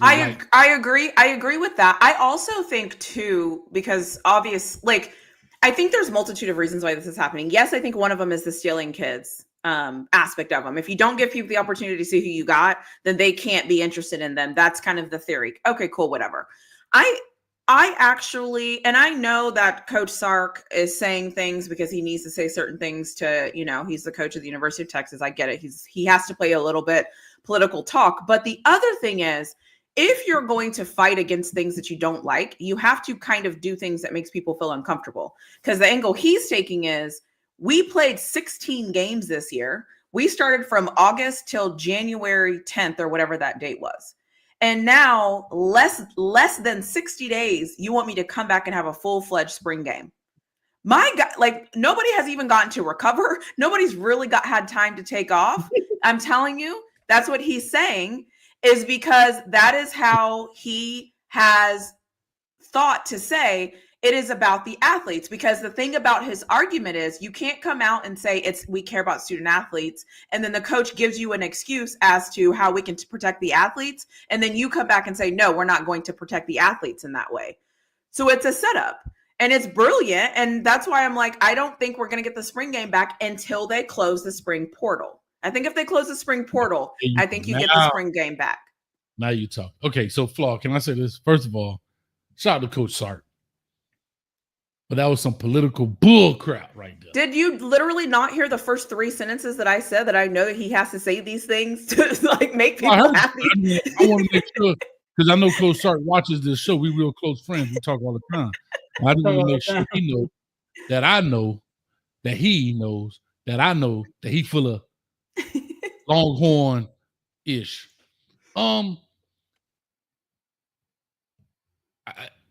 This is the coaches trying to take back their power. That's it. Mm-hmm. They're playing chess. This is the coaches saying, you know what? No problem. We're actually going to put it on the university to lose money. Now, some people do it free or whatever the case may be, but it's also a black eye to the fan base that doesn't think about some families. That's a family tradition to go to the spring game. They've been doing it for generations. They take little Timmy, and they take Susie, and they take Mommy and Tammy and all these other people to the spring game. Now, think about it. It's no spring game. It's an outing.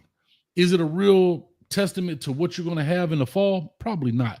But it's an outing. It's an experience that is no longer there currently right now for a lot of teams, right?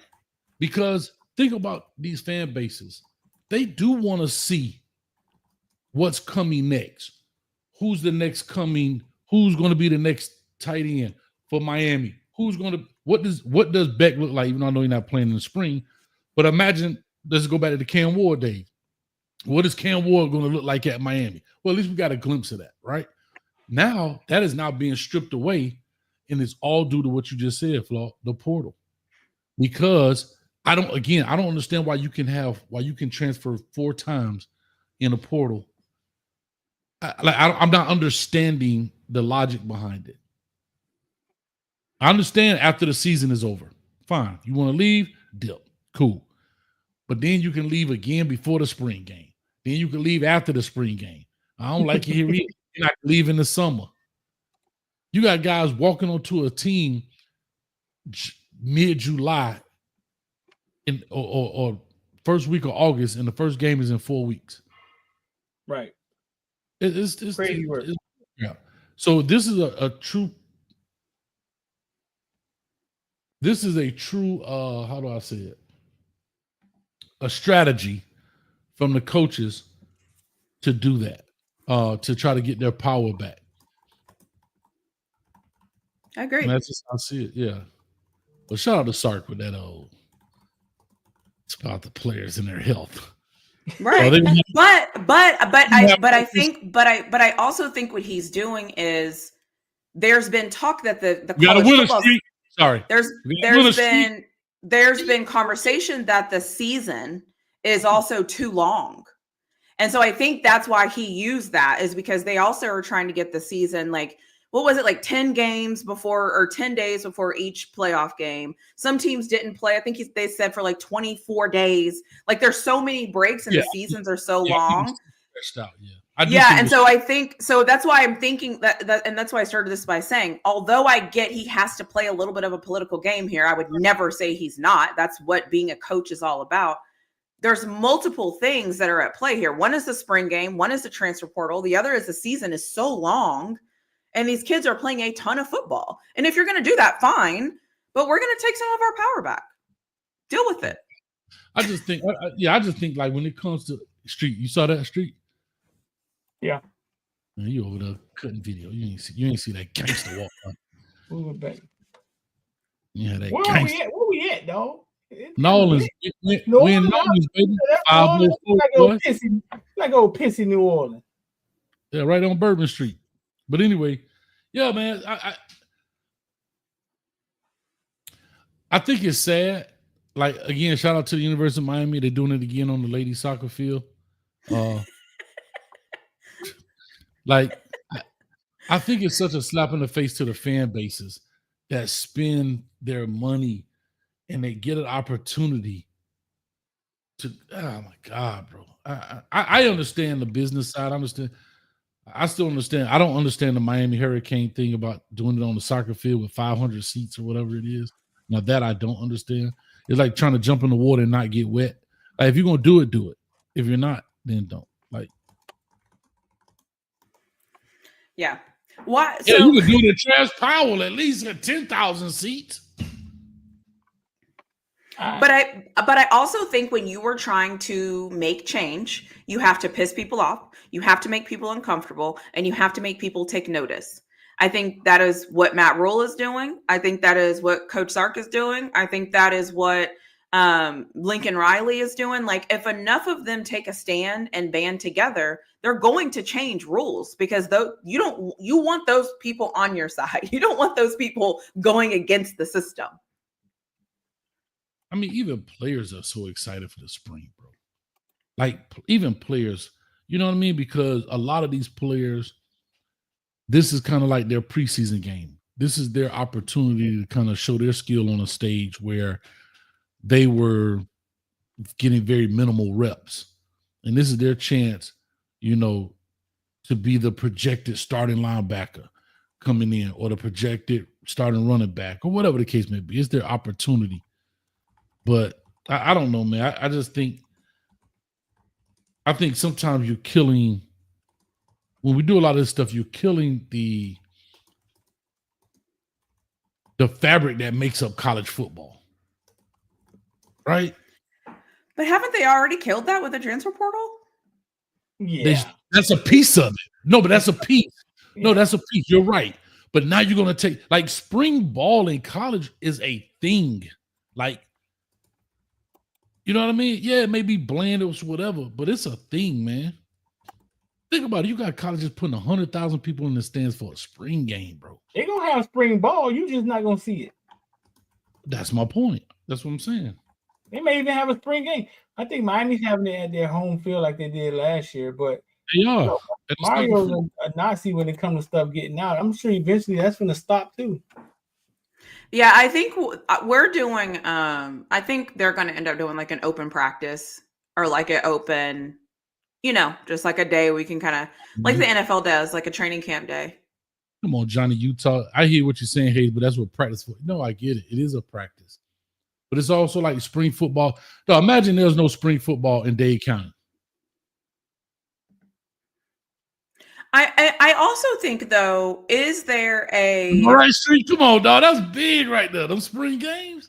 I mean, yeah, but nothing, everything evolves, though. Nothing stays the same. But it's evolving for what? What's getting better? That's my only thing. You're right. When things evolve, it's because things get better. My team got Carson Beck. I think they canceled that. I hope this year. I think that's. And I hope they close that spring transfer portal. What did I do in spring, though? Cam Ward came to Miami last year. That was better. I'm not talking about the transfer portal. I'm talking about getting rid of the spring games. No, but I think if you close the spring transfer portal, I think you get the spring games back, though. Correct. Fair. That's what I'm saying. So I think that's the change. I think that if somebody came out tomorrow and said, "Hey, how about this? After this year, 2026, there's only one spring. Well, there's only one portal, and the portal's only going to be this, and It's what time of year? It's right after the season ends. You have 10 days, whatever. There will not be a spring portal. I think they would change their tune on this spring game. I totally agree. Yeah, nobody wants to put their guys on display, dog. Yeah. But I will say, though, on the flip side of this, we're talking about the programs that are like at the top of the food chain. This is an amazing opportunity in a weird way, but maybe not good way, for those teams that usually don't get a lot of like attention or publicity or different things like that, because those players of those teams might have an opportunity to be on spotlight that they didn't think they were going to get. Because now ESPN has a weird opportunity where they can say, All right. Well, these teams aren't having a spring game. I'm making this up, but like University of Maryland, do y'all want to be on ESPN2? What do y'all like? My point is like, how can they take this and give other schools opportunities that they would never usually get because no one cares about those schools? But now people are going to be wanting to watch football.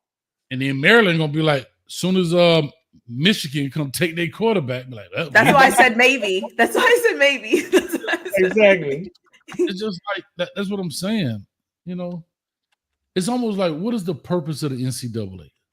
Should we be should we be looking for a commissioner like they talk about making Nick Saban the commissioner of college football instead of this phantom committee in the NCAA, whoever this group of ghosts are, the Illuminati of college football?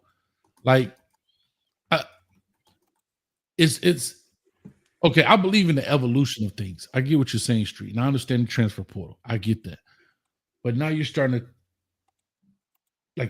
to tear everything down. That some stuff is tradition, right? That's what makes it what it is. It's because it's been that way forever, and then you build around certain traditions, right? You see what I'm saying? Like, no, but everything, bro, things are the way they are because of the tradition of, not saying doing things traditionally, but there are things like, for example, Penn State, Alabama say we don't do alternate uniforms. We're not doing alternative uniforms because traditionally this is who we are. This is what we are. And people fought it, but then they realized, you're right. That is what makes us us. Right? We don't need 35,000 different combinations like Oregon did because they also don't have the same history as Alabama does. Right? They don't have the same, they don't go way back to 18, whatever, wearing the same color. Think about it. Alabama got white pants, white jersey, crimson jersey. That's it. They only wear white pants. That's it. They don't even have crimson pants. They don't have combinations of the two. Stripe on the pants, crimson jersey, solid, crimson, what you call it? With a number on the helmet. It's been like that forever. Right. And that's part of the tradition. So imagine if Kalen DeBoer comes in. Do you think he probably said, hey guys, what if we do alternate uniform? Man, a damn alarm probably went off in that damn facility. He spoke the wrong words. No, like they wouldn't allow it. They wouldn't allow it because that's just kind of what it is. Is that making sense what I'm saying? Or am I just kind of like, yeah. No, it makes sense. Yeah. I just think that I just think it's hard. What's his name? Bevo? What's his name? Bevo? What if they change his name to like Horny? What? What's his name? Is it Bevo or Bevo? How do you say his name? Bevo. They would never. First of all, they would never change his name. Like we can't even get alternate uniforms at Texas, so they would never do that. But yeah. The traditions is what it is. Yeah.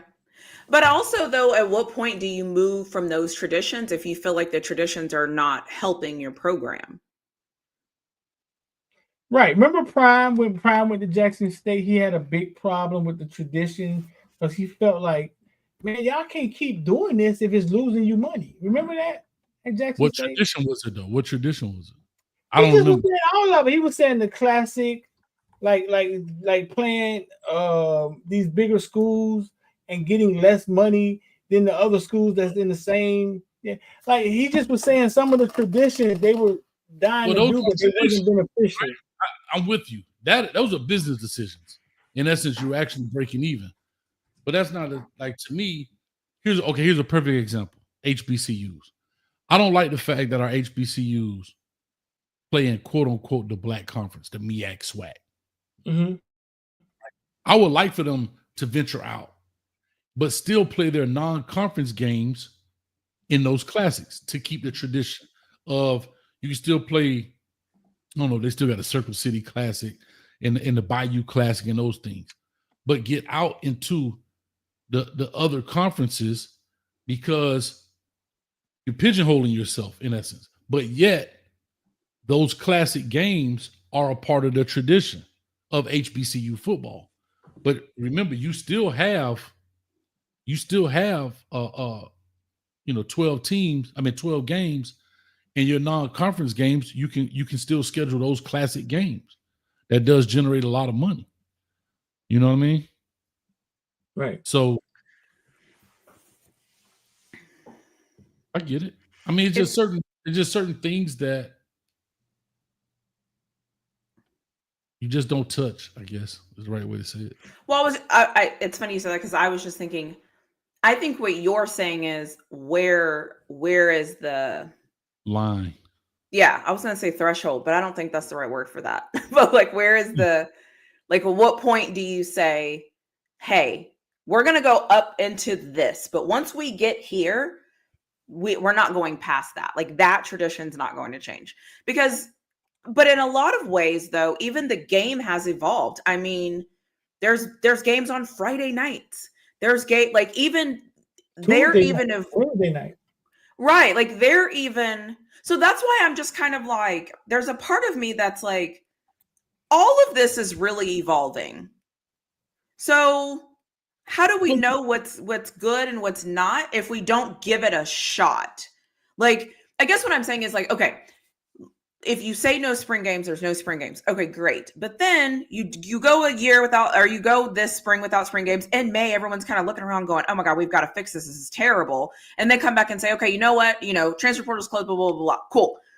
So then what's the next thing we're going to fight for? Because that doesn't mean, you know what I mean? I feel like there's always going to be something that they're trying to say, like reseeding in the college football playoffs. I think everybody can agree that one of the worst things was having Oregon have to play Ohio State, but Oregon's the number 1 seed. Like, why does your number 1 seed have to play a number, 6? Why doesn't the number 1 seed?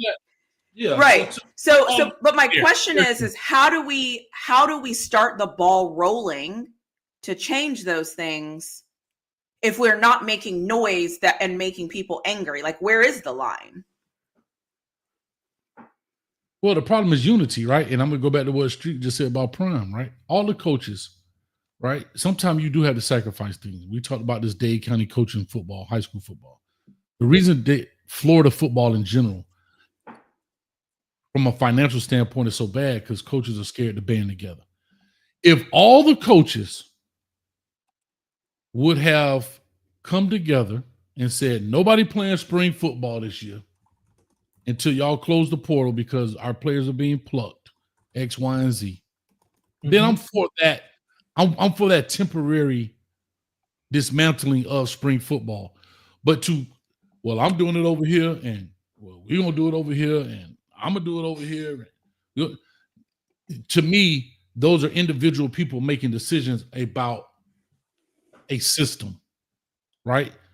And that's because you don't have a governing body, in essence, over the system to keep the integrity of it. Here's a perfect example. When I went to Jackson High School, and Street, you should know this. I didn't know this, but they called their gym the White House, right? Because Jackson, the White House, whatever. And they had a picture of, what was it called? A Fab Five? What were they called? Jackson 5. They were called the Jackson 5, right? Yeah. Oh, Bohemian. Yeah. The real Jackson 5? Oh. Yeah, because the school's called Jackson. And got it. Okay. I was like, wait, I don't see the correlation. Okay, I got you. Jackson used to have a cannon in front of their school, right? Okay. When they built the new school, nobody gave a damn about where the cannon was, all the stuff that was in the rafters, all of this history of this high school was lost because nobody took ownership of the integrity of it. And so what I'm saying is you now lose. So for generations to come, I guarantee from 2010 to now, they don't know who the hell the Jackson 5 is. They have not a clue. Carroll City won the water polo state championship in 1972. You know how I know that? Because it was on the side of their building. You pass by it on 183rd Street every day. Now you don't know that. What I'm saying is now you don't know that because when they built a new school, it's nothing there. Yeah. They allow it to be going because nobody takes care of the integrity of the game, the school, the history, to make sure to preserve is maybe the word I'm looking for, to preserve certain things about this game that made it the game. Yeah, I understand we play games on Friday and Saturday. Those things I get. But like a place like Michigan, I think Michigan plays all of their home games at noon. All of their home games are at noon. That's a tradition. Mm-hmm. All of their home games are at noon. That's right. I didn't know that. See? Yeah, they usually get that. They the Big Ten gave them that big noon time slot Because all of their games are at noon. With noon kickoff. Way back with Bo Schembechler. Michigan never plays a night game at home. You ever seen the night game? I'm not saying they haven't. Yeah, games. Yes. They get that early slot. I think the funny thing is I feel like Penn State might be the exact opposite. I feel like they usually get the night with the white pom-poms flagging at net for their night games. Yeah. LSU needs more night games. So here's a perfect example. Why is Michigan, Ohio State always played at noon? Explaining fixed starts time for this game. Start growing back in your head. Okay, I'm trying to find the history of it. But yeah, those are the type of things where you start talking about, man, imagine if they was at Colorado and the PETA people came out talking about Ralphie can't run out the thing. Yeah, Yeah. I don't know.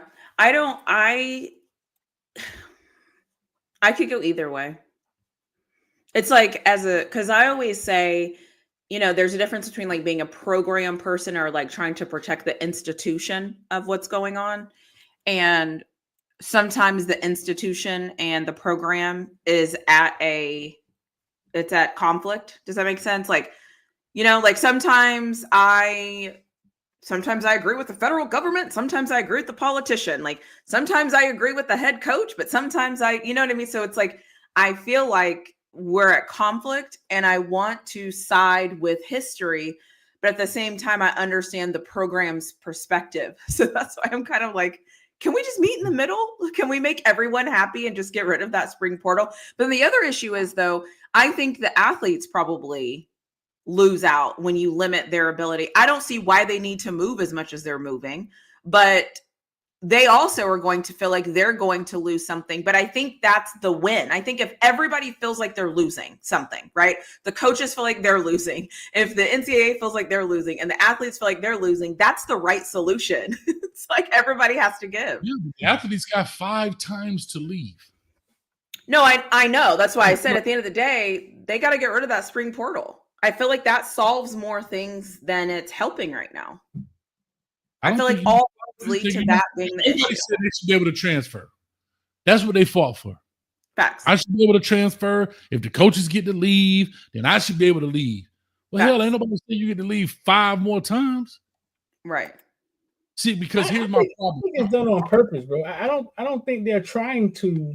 I think they're trying to let it be chaos. No, right. I agree with you. I think the NCAA is saying here, y'all want it? Have it. Yeah, have it. Yeah, right. Let me show you what. Let me show you what anarchy feel like. Y'all got it. Go ahead. Yeah. Right. I just think it's funny, but like I said, yeah. If they come out in May and say, okay, these are the rules that are going to go into effect, whatever, we're going to take away the spring portal, we're going to do whatever. I almost feel like the tradition, the spring game will come back probably very shortly after. Well, they're probably not going to announce it immediately, but I think that the chances of more teams playing in the spring would be highly likely. I think. It should. Yeah. So I don't know. Anything else going on? I know the combine's coming up. What do y'all think about these players not throwing? I don't really give 2 shits, but what do y'all think about people? Yeah, Shadur's not throwing. Genty's not working out, right? I think that's all I know right now. I think we're seeing the beginning of the end of this too. These guys are realizing their worth. They're realizing they got a whole bunch of film that you made me stay in college football to make. Okay, I gotta come out here and run one more route for you. No, I don't want you to know how fast I am. Go watch me run past faster guys than me on film. It's and a leverage play. They're figuring it out, though. I think it's a leverage play, right? Some guys need this. Some guys, to your point, they do. And I think here's a problem. Here's a problem, like in all of these cases. It's the small percentage that's ruling everybody else, right? So sometimes when we look at stuff, we look at it and say, okay, Genty ain't gonna work out this, but that's only the elite dudes. Yeah. That's true. How many did we say? 300 people go to the 330, 350, whatever it was we said. And maybe 6 people may not work out. That's true. Yeah. That's true. And dare I say, it's people we know, right? So that lets you know that these people are like, we know them for a reason. Right. Matter of fact, Jimmy, okay, let's just use Jimmy Horn, for example, right? He gets the invite from Colorado. Wasn't an initial invite, gets the invite. Do you think he has the leverage to be like, no, I'm not running the 40? No. You think he got the leverage to say, no, I'm not going to go in that interview? Nope. No, I'm not going to do it. No, he doesn't have the leverage. So what we're doing is we're making the exception the rule when there's only 5 or 6 guys that's not really participating in these events, but they have proven themselves to be what? The elite of the elite already in college. So Shador going out there throwing a curl route shows you what? Hell, he do it every day on Well Off Media. Right. So he and Cam Ward throw balls every day talking trash to each other. So I have feelings on this. Go ahead, Street. Like if you take Cam Kitchens, right? Cam Kitchens, hell of a film in college football. Cam Kitchens didn't have to run that 40, right? And I don't know where he would have landed at, right? But he didn't have to run that 40. That probably helped knock him down to 3rd or wherever he went. Gets right in the NFL and be the same guy that he was at Northwestern, the same guy he was at Miami, the same guy at the Rams. And the same guy ran back 103-yard interception and nobody caught him. That combine did nothing but help drive his stock down. Right.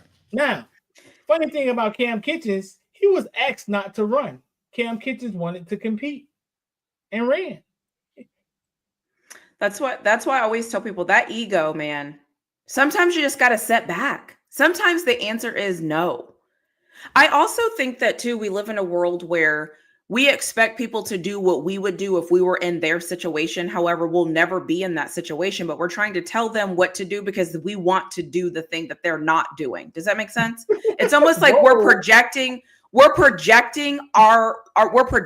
ourselves of what we think is tough and what we think is this and what we think is that. And it's like, we're not them. They are in this situation. And we've watched them play football. If a guy says, I don't think it's in my best interest not to do this, then guess what? It's not in his best interest. Like, I don't get why everybody wants to have an opinion on what everybody else is doing. I will never understand this phenomenon of people. Like, who cares what you want? This is their stock. And if you're telling me I'm going to go in the first round, you don't even have to tell me top whatever. But if you say to me, hey, we're picking you first. And if everybody's telling me that and I feel good about my skill set and what I put on film, why would I go out there and do more? You don't have to. You actually don't have to. Right. Like, but again, we're talking about the top 6-7 people, the top draft picks. Like right now, does anybody care how much Travis Hunter bench presses? How many times he can bench press 85? No, it doesn't. That doesn't make a difference in his game. However, for us, like I said, Miami has 10 guys invited to the combine. Shout out to the Canes. That's cute. Right? But let me ask you this. Xavier Restrepo, as good as a football player as he is. Football player he is. We know he may not be the fastest, but do you think they really need to see? Like they know he can run a route, but do you really No. think they need to know his 40? Do you think he has the leverage? Let me ask you this. Do you think he has the leverage to decline to run the 40? Do I think he has the leverage? Because we know what kind of ball player he is. That we know. But does he have the cash? Does he have the leverage to say, the GM say, hey, we need you to see your 40 time and this time, da, da, da, da. I think he has the tape. How many people can you sorry, I'm asking questions I don't know. It's a qualifying question. Do you have to tell them what you're going to do before you get there, or can you get there on the day of and still change your mind? Does anybody know? Hell, Dion got out the limo, ran the 40 and left. So I guess I would just kind of see, because I guess why I'm asking that is because there's a process to this, right? Like you go talk to teams, they measure you, they do all this, like they do all these things with you. So I'm just wondering, will they do those things with him before he runs, or will he have to run and then go have conversation? Because if I have to run first and then go defend my running, I would not run. But if I get to talk to teams and kind of hear what they're saying, and then I get to make up my decision, then I would do it that way, if I can do it that way. Hayes, if you're Restrepo's agent, I see what you're saying, Flaw. I don't know if they ever do. I don't think they ever have to defend their running though. I think they run, and then they take and question them about other stuff like, "Hey, we heard your mom was a hooker. Is it true?" Stuff okay, like so they don't question them though about their. I mean, they do say that though, so you're not wrong. Hey, okay. If you're Restrepo's agent, two things: are you telling him to run, and is it possible he's faster than we think he is? Ooh, so I'm his agent. That's a good point. Of course, I have him in training.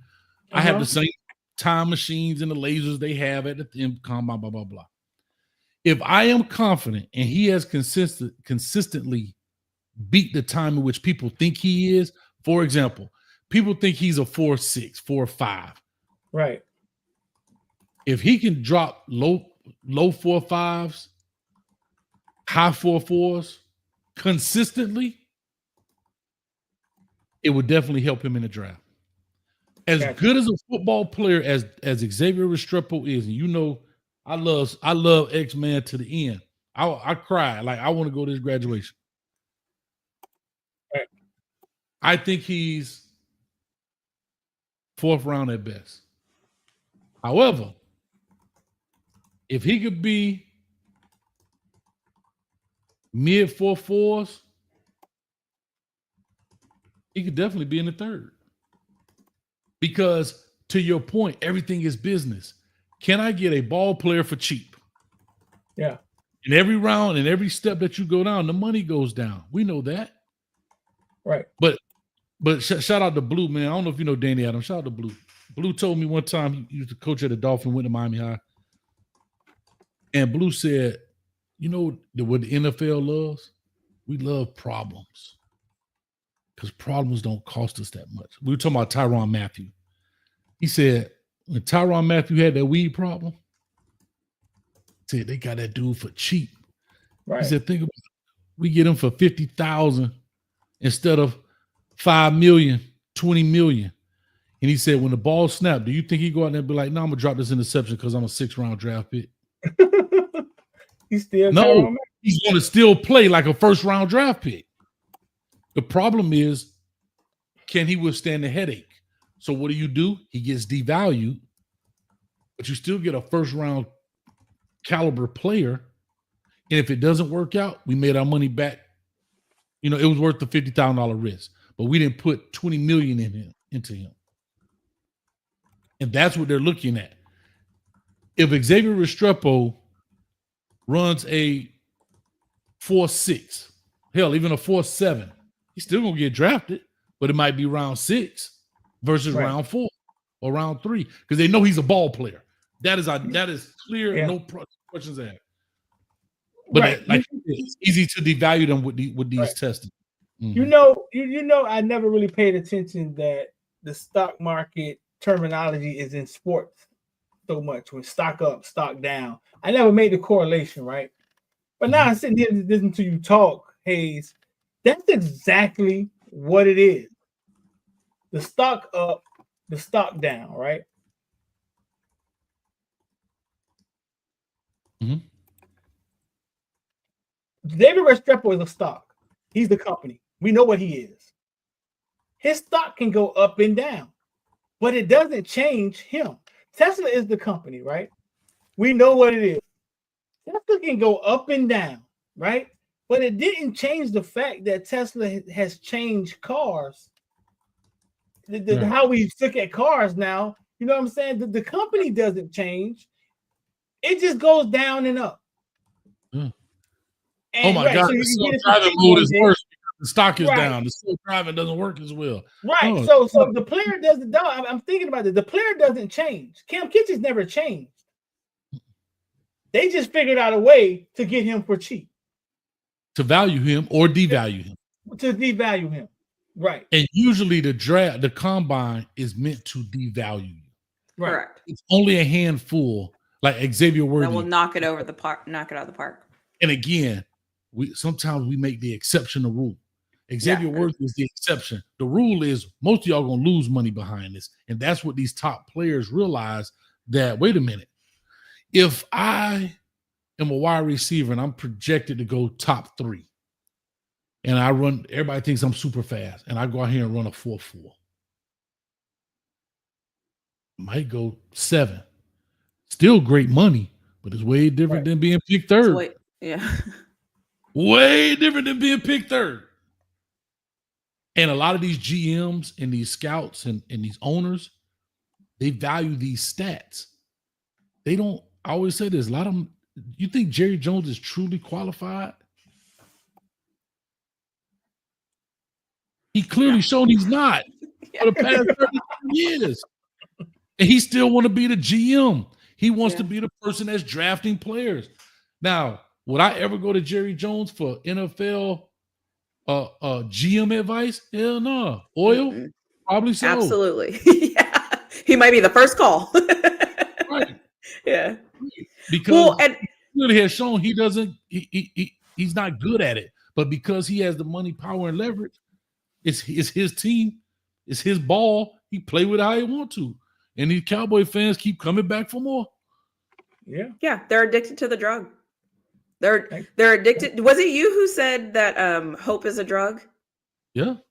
They're addicted to that drug. They're addicted to the hope on this is the year. They're addicted because at some point it's like, like in basketball, if I keep shooting, eventually I'm going to hit a shot. Like I can't continuously continue to miss. And I think Cowboys fans are saying, we can't go like another year without going to Super Bowl, right? Like it can't be another year. And so every year they hope it's their year and it's not.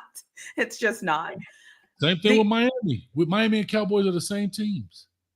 Don't get me started about Miami. Okay, I'm going to get triggered. I'm going to get triggered. 20 years ago, 20, 30 years ago, we were the Cowboys of the 90s, right? Winning championships, doing this, kicking butt, the radicals of the league. We out there with camo on, the Cowboys dancing. Because again, they had a lot of Miami Hurricanes on the team, so it was easy. That's fair. That's fair. But with that being said, we ain't got it right. And we still talking about, yeah, boy, but I'm telling you about 01. 01. That hurt. It's 25, dog. It's 25. Name some stuff. 01. Name some stuff that wasn't here in 01. Holy 01. Twitter. Was it Twitter? Twitter, iPhone. I think we were still using Walkmans. Don't do it. It's gonna hurt my feelings. Don't do it. Were we still using Walkmans in 2001? Yeah, we still have pull-out radios, man. Stop playing. CDs, definitely. That's when iPods. The first. Hold up. Not iPods. Oh no. Right. Right. What? Now I'm curious. No, iPods didn't come out. I was at Jackson, and I had the 4 gigabyte iPod. iPods didn't come out. October 23rd of 2001. Introduced the first MP3 player. It could hold 1,000 songs. That's crazy. That's after. October is after the Natty. Okay, so I have the rise of iPhones, Facebook, Instagram, streaming services like Netflix, GPS navigation through apps like Google Maps, ability to access and manage finances through mobile banking. Think about that for a second. Wow. I think you better let it go. Mobile banking. Wow. Bluetooth. Yeah, I mean, yeah. But again, it's like people are still like, well, wait. And I'm like, no, you're not even like that stuff is like it's time to move forward. Like, what are we doing? Damn, so last time we did something, PayPal wasn't even around. Bro, and Elon Musk made his money off that. Windows XP came out in 2001. Amazon was in the garage. The Xbox was released in 2001. Bluetooth connectivity. Everything Bluetooth now. I'm just saying, like, when you look at different things. Yeah. Dang. That's actually kind of crazy when you think about the GameCube came out, was played, and is extinct right now in that amount of time. People don't even have a GameCube anymore, bro. I think that's interesting. The whole CD thing is interesting too. Remember we used to burn the CDs and you try to find the friend that could burn the CDs that could get the good songs. We used to have to go buy the packet of CDs, and then one of my friends started learning how to do the printer, like the make the CD image thing label? On it. Yeah, the label. And I was like, once they figured out the label, it was on and popping. Listen, I used to make the label, but then they had a thing called light burn. You ever heard of that? Light burn? Oh man, it would burn the image. I'm gonna see if I can pull it up. Oh, like on the CD? On the CD itself. Oh, that's amazing. Yeah. We had one friend that finally got the label maker. And oh my gosh. And of course it took us like 97 times to figure out how to put the label in the printer to actually print like we wanted it to print. Well, once we figured that out, boy, you couldn't tell us nothing. You couldn't tell us a single thing. Yeah, we was in North Carolina bootlegging like a mug. Right. Bro, that's when selling up the mixtapes, bro. And that's when hell, Circuit City don't even exist no more. Oh yeah, there's a lot of stores that I said solo serve to somebody the other day and they're like, what? And I wasn't like alive for that, but I knew about it. So what about this? So the songs that were hot in 2001, Fallen by Alicia Keys, Family Affair, No More Drama, Mary J. Blige, Jagged Edge, Where the Party At? Peaches and Cream. Missy Elliott's 1 Minute Man. Damn. This is crazy. That's horrible, bro. It's okay, Miami. This is the year. I'm just saying, bro. This is the year. Listen, what more do we need? When is it going to be the year? I'm sick of this crap. This is the year. Y'all better start speaking it. I don't care. I'm sick and tired. This is the year. It's possible. It's possible. You know why I think, okay, so this is how I'm going to convince myself. This is the year because no one's expecting it. Everyone's expecting Miami to not do it. They're expecting them to, fall short. They're expecting them to be Miami. This year, they're not going to do that. This year is going to be different. Let me think that. Thank you very much. That's the end of my TED Talk. Michael Irvin said that too. This year is going to be different. When did he say that? Set this game on a national holiday. When did he say that? You never heard that speech before? I don't. Yeah, I got to. It is one of the most. Please don't play it. Please don't play it. I'll stop believing. Let's not play it. Seriously. Let's not play it. Anyways, we've been in here for 2 hours. So what are we doing? What are we doing? Listen, Yeah. Texas, not far behind, really flawed. 2005 is our last title. You're absolutely correct. And the last one went to the championship was 2009. You're absolutely correct. However, that is not as long as the Miami Hurricane. So good point, but it doesn't quite hit. Good point though. It's real cute. And you know, we've had 2 years of being in the playoffs. Can't say that for you guys. So if you want to do this, we can do this. No. Oh, How many national championships Texas got? Huh? How many national championships Texas got? What is it, 5? not even. Maybe 4 or 5. Not Somebody even. Google search me. Somebody Google check me. That's what I call it. Google check. Because I think they had 2 in like early. And then obviously 2005. And then I feel like there's another one in 1990. 1990. 63, 69, 70. There's the older ones. Yeah, those are the older ones. Yeah. And then you got unclaimed 1914. No one counts that. That's ridiculous. Unclaimed. Listen, They must have started that when everybody gets a trophy. oh, damn. Oh, hey. Woo. Oh, my dog out of. Street. Oh. Your hoodie matching. Look, your hoodie matching. That's funny. Anyways, I don't want to hear this. I don't want to hear this speech, so I'm gonna go. I can't find you, y'all. Good. This is one of the best. Anyways, does anybody have any I don't see hows? No, we're supposed to have a moment. Come on. Yeah. Oh, I have a good one. Where's Street? I have a good one for him that he needs to know. Now. Froze for a second, boy. I know, boy. You did what? Froze. I was frozen. Oh.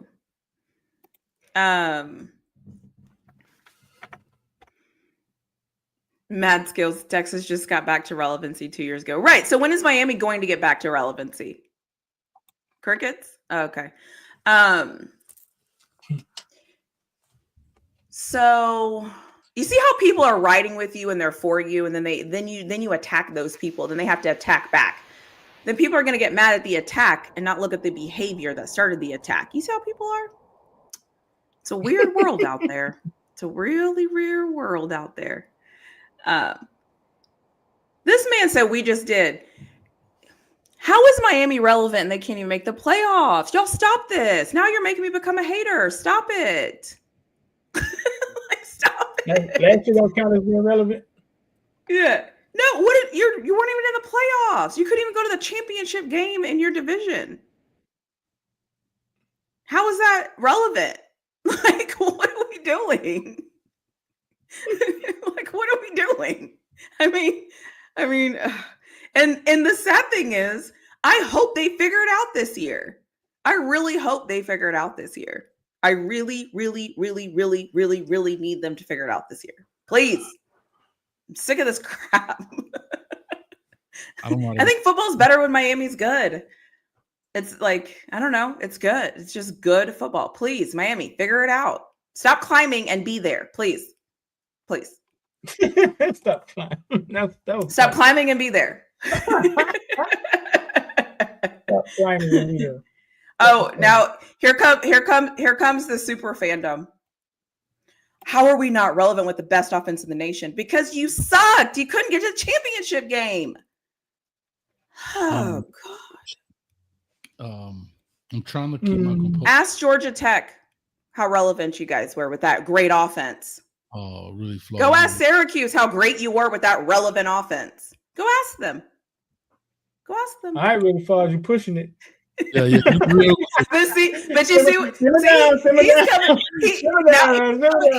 me about Texas. I was here praising Miami. I'm praising Miami, and he's coming at me about Texas. Cool. 2 can play this game. You want to get dirty? Can we play this? Low, I go lower. Can we play this? Low, I go lower. When you go low, I go snake belly. Street. This is the best pre. Y'all texting guy Matthew McConaughey can't do none of this right here. I don't think this speech is that great. That's why you haven't heard it. There are many men in this room at the conclusion of last year that said to yourself, maybe you even shared it openly, that next year will be different. Next year is here. The time is now. All of the running, all of the weights, all of the hitting, all of that was for this moment. The time is now. And don't anyone in this room underestimate this moment. When I walked in, there was 100,000 people out in the stadium. You got every reporter, every TV crew, everywhere. They set this game on a national holiday. It's on national TV. Everybody stayed home from work to watch you. And when things like that go on, that brings about pressure. Big moments, they bring about pressure. And pressure does one or two things to people. I pointed to the Florida State locker room and I said, for the good, it makes them fold. But for us, the great, it makes us focus. So when you walk out here and you see these 100,000 people and they'll be yelling at you, don't worry, focus. When you go out on this field and everybody's running around and things aren't going your way, and it will happen because it happens in every game and it has happened to everybody, that's all right, you focus. But when you turn that thing around and it's going your way and you got that point where you need to put a team away, there's pressure. But you focus and you get it done. Right here in this locker room. Right out on that field. We were down 19-3. 19-3. I looked around this locker room and I said to everybody then, there's only one way we get out of it. There's only one way we get out of this, and the way we get out of it is each man has to make a promise, one to another. I will get my job done. And all my years of winning championships, the one common thread that was woven through each of those teams was a promise made, one man to another. I will get my job done. Can you guys promise that to each other? Yes. Can you go out here and get your job done? Because that day, we walked out on this field and we made history. And today, you get to write your history. And don't you let any man get in the way of you writing your history. God damn! God! Oh, my canes! I can't. Oh, God! Really, Flo? You ain't like that? Oh, my God. Now I understand why they keep losing important games. Oh, my God. You know how deep that was, man. I can't It's not working. Trash it. This is why I be telling y'all, man, I can't. Like, I Trash think it. I was coaching. When did he release that? I can't help myself. When did he release that? Street. I think he was in the locker room, right? When? He was in the locker room talking. I can't take 20 years of this, dog. Throw that away. Throw it away. Streeter, I was coaching, and so I missed a lot of this hurt. But now I'm not coaching, and I'm telling you, man, I can't do 20 years of this, dog. I can't be like Georgia. The last time we won was 1980. Hell no. I'm telling you, I'm hurt, dog. Mike got me fired up.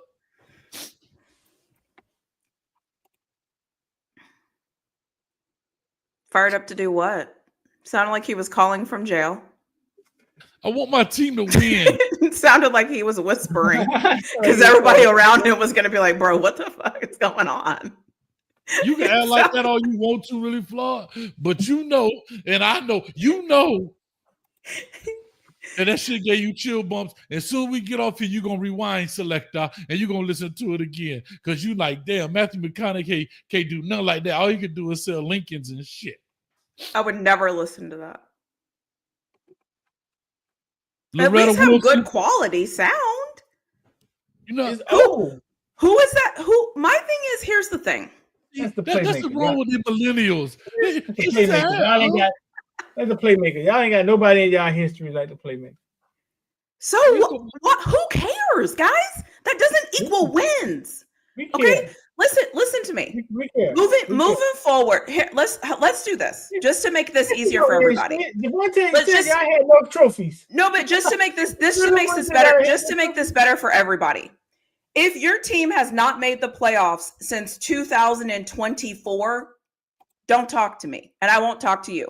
So the only people I will be acknowledging moving forward are going to be fans from teams of people who have been in the playoffs. And if you haven't been there, you know what? I'll make an exception. I will make an exception for if you've been in the conference game. If you have been in the conference game or the college football playoffs, I will listen to you. Until then, I have nothing to say. I don't want to talk about our history. I don't want to talk about your history. I don't want to talk about your terrible hype videos. I don't want to talk about woulda, coulda, shoulda. I don't want to talk about your trying. I don't want to talk about we had the best. We tried. Wah, wah, wah, wah, wah. Do something. Come see me. Can I have the floor for a second? I want to talk to Coach Christian straight up. Period. Yeah, I had a floor. I just want to talk to Coach. And that's on period. Okay, I'm sorry. Go ahead. Coach, listen. Now I know I be talking a little tough sometimes. But Coach, seriously, man. I can't even get in a legitimate argument because I don't have nothing to fight with. Nothing. You have nothing to fight with. Look at the pathetic things that people in the chat have to say. We have more national championships. Our offense. What about this? We're so good. We don't have a stadium. We can't go to the championship game. We can't beat a Syracuse down up 21-0. We can't beat and go to the ACC championship game with Cam Ward. Our defense sucks. Our coach might be on the hot seat. Like, what are we doing? Coach, listen, man. Coach. Listen, man. I don't even call him Mario. Listen, Coach. I do 1 second, Coach. Now you're gonna call him Coach Cristobal. You're broken. You've been broken. I've always respect Coach. Listen, Coach. We need you. Your success is our success. We need you to pull this thing out, Coach. And the reason I'm saying this, brother, is because I can't even argue with nothing. And I'm up here in Gator in Seminole country, and I wear my Miami Hurricane stuff. It's like every time I walk out the house, I'm getting tomatoes thrown at me, and I can't even do nothing but just, y'all stop playing. Y'all stop playing. Because I ain't got nothing to fight back with. Yeah, I know we got 5 natties, but damn, bro, that was 25 years ago. Coach, we brought you here, $80 million. I know the money is not the difference, but you bled orange and green. But we need you. God. Coach, I can't. I need you. Listen. Hey, because we broke Coach Hayes. So Pilo, here's the thing: you haven't been relevant at all. You're so worried about Texas. You have Texas data. I don't even have Miami data. That's how irrelevant you are. So get over yourself. Again, if y'all want to come at me and continue to go low, trust me. I can go lower than you ever could imagine because your team doesn't even back you up. You had the best offense and you still lost to Syracuse. You lost to Georgia Tech. Cristobal, come on. How do you defend that? Like, if you defend that, you're idiots. Don't defend that. That is indefensible. Do not defend it. I'm not defending that. Really fly gonna come up here and set the parameters of the argument, right? She's gonna set it to the last 3 years, right? And be like, because you know what? That is the argument, though. Y'all were supposed to be in the big. Y'all were supposed to be in the 12-team playoffs. Texas has been irrelevant. Texas has been irrelevant for 15 plus years. I can own that. You see the difference between me and your fan base? I can sit here and say Texas sucked. I can also say that Texas blew it against Ohio State on the goal line on the 1. We sucked. I can also say in the same conversation, we were in the semifinals. You guys didn't even make the playoffs. Period. All of these things are true. All of them are true. Not just the Texas part. The Miami underachieved. Period. Miami underachieved. Last 3 years, but just but my thing is Miami has overachieved. Y'all don't even know if your coach is going to be in the hot seat or not. We can all admit you had the best offense in college football last year and you blew it. We can all agree that you blew a 21-point lead to Syracuse. We can all agree to all of these things. All of these things can be true, and the Texas stuff can be true. That's my point. Coach. All of this is true. Holler at me when Texas wins some shit, okay? Holler at me. Texas was in the playoffs. Y'all couldn't even make it. No. Holler at me when they win some shit. They got one. Holler at me when y'all make it to the ACC championship 40 game. years, though. See what I'm saying? Where have y'all been, though? You mean The like last 40 years? Texas Where won ha- 2005, and then they right. Okay. So how about this? Let's cross compare. So since 2005, because that was Texas's last championship, I won't even go back to 2001. I'll say from 2005, since Texas' last championships. Mm-hmm. Who has been better since 2005? The University of Miami or the University of Texas at football? Miami. Okay. So that's your argument to me, right? Yeah, it's the body of work. Okay, so your argument to me is that. So if that is true, hold on. I'm trying. But if that is true, and then when I look at the last 2 years, and you guys haven't achieved, you've underachieved every year of the last 3 years. Do we agree or disagree? Agree. That's Mario's fault. Okay. So what are we talking about? Agreed. So what are we talking about then? What is your point? We're talking about Texas having everything they can possibly have as a college football fucking program and can't win shit. You know what I'm saying? How are you going to say we can't win shit when we have been where you all haven't? Our record has been better than yours has been. Period. So what are we not winning that you are? Texas owns the state of Texas. Compare Texas to Miami. Don't just compare Texas to the world. Compare Texas to Miami. If I had to take a program, I would rather be Miami the last 30, 40 years. Great, because you're used to losing. That's what losers say. I get it. That's your fandom. That's your fandom. That is your fandom. That's it. That's it. I'll let me when Texas wins some shit, okay? Hey, Texas has won more games than Miami has the past. Football. Texas don't know what that feels Miami's dominated college football since when? I'm gonna say it again. We once dominated college football. We once dominated. Right. You know what? I was once really, really skinny. Do I get credit for that? What was that? I was once really, really, really skinny. We once dominated college football. Texas doesn't know what that feels like, and they've had. That's a lie. That's also another lie. Texas once dominated college football as well. 1968. No, 2004, 2005, 2008, and 2009. Go look it up. Y'all dominated college football? Yeah, go look it up. We were in the championship game, and at the time, we were in the Rose Bowl. I said dominate, lady. Actually kick people's ass and won championships. Not got there. Not we got there and got the goddamn. I said dominate. Yeah, but y'all haven't done that since 2001 is my whole point. We have done it before. So have we. So we're both talking about the same era. As soon as you guys started sucking, we got better. And then we both sucked. And you guys still are still sucking. I'm not talking. I think you think I'm arguing that Texas is this golden child of college football. I'm not. I'm not though. I'm arguing that Texas has been better than Miami. That's it. Nothing more, nothing less. I'm not saying Texas is the Alabama of college football. I'm not saying Texas is the Ohio State of. I would never say that. When y'all know what winning feels like, that's all I'm saying.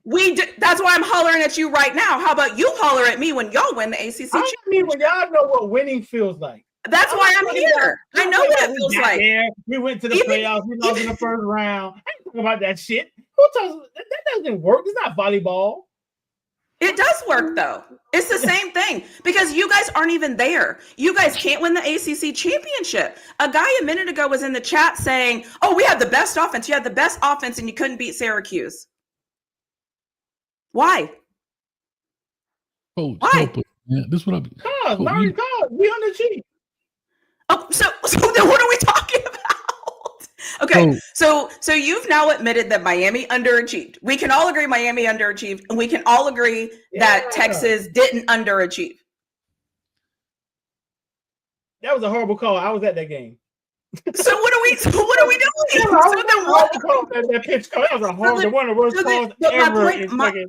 So you're making my actual point for me. You were at the game watching listen to what I'm saying though. You were at the game. You were at the game watching my team play in the semifinals. Your team hadn't played for almost a month. We are not the same. They was home. They was home. You're right. Right, exactly. So what are we doing? Holler at me when your program knows what winning feels like. We are there. Your program is the one that keeps losing. I'm actually winning, not almost winning. Actually, national championship, beating everybody's ass. Not hey, we went to the party, we got to the first round of playoffs. But you can't even go to the party. You don't. Here's the thing. I'm in the club. I'm in the club. I know what it feels like to see my team play in January. You're not in the club. So you come holler at me when your team does something. You come holler at me. You come holler at me when you don't want to fire your coach. You come holler at me when your offense that's number 1 in the nation actually does something. You come holler at me when your team wins games and puts you in the ACC championship game. Then come and talk to me. Come and talk to me. Come talk to me. Come talk to me when your defense can stop a nosebleed. College football, but you should have. What does that have to do with anything? You guys aren't good right now. Defend it. Defend right now. I can't defend right now.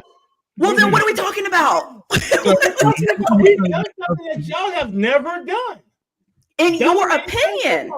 In your opinion.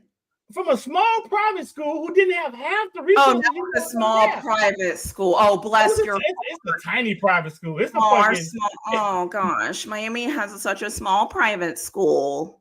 Come on, really? I can't fight. That's it. I can't. That's your argument. Well, listen, no, Texas doesn't even know what y'all fans don't know what it feels like to win. Y'all don't. No, hopeless, dog. You have Mario Cristobal squandering opportunities, and you're gonna come to me and say Texas doesn't know how to win. Okay, bro. Okay.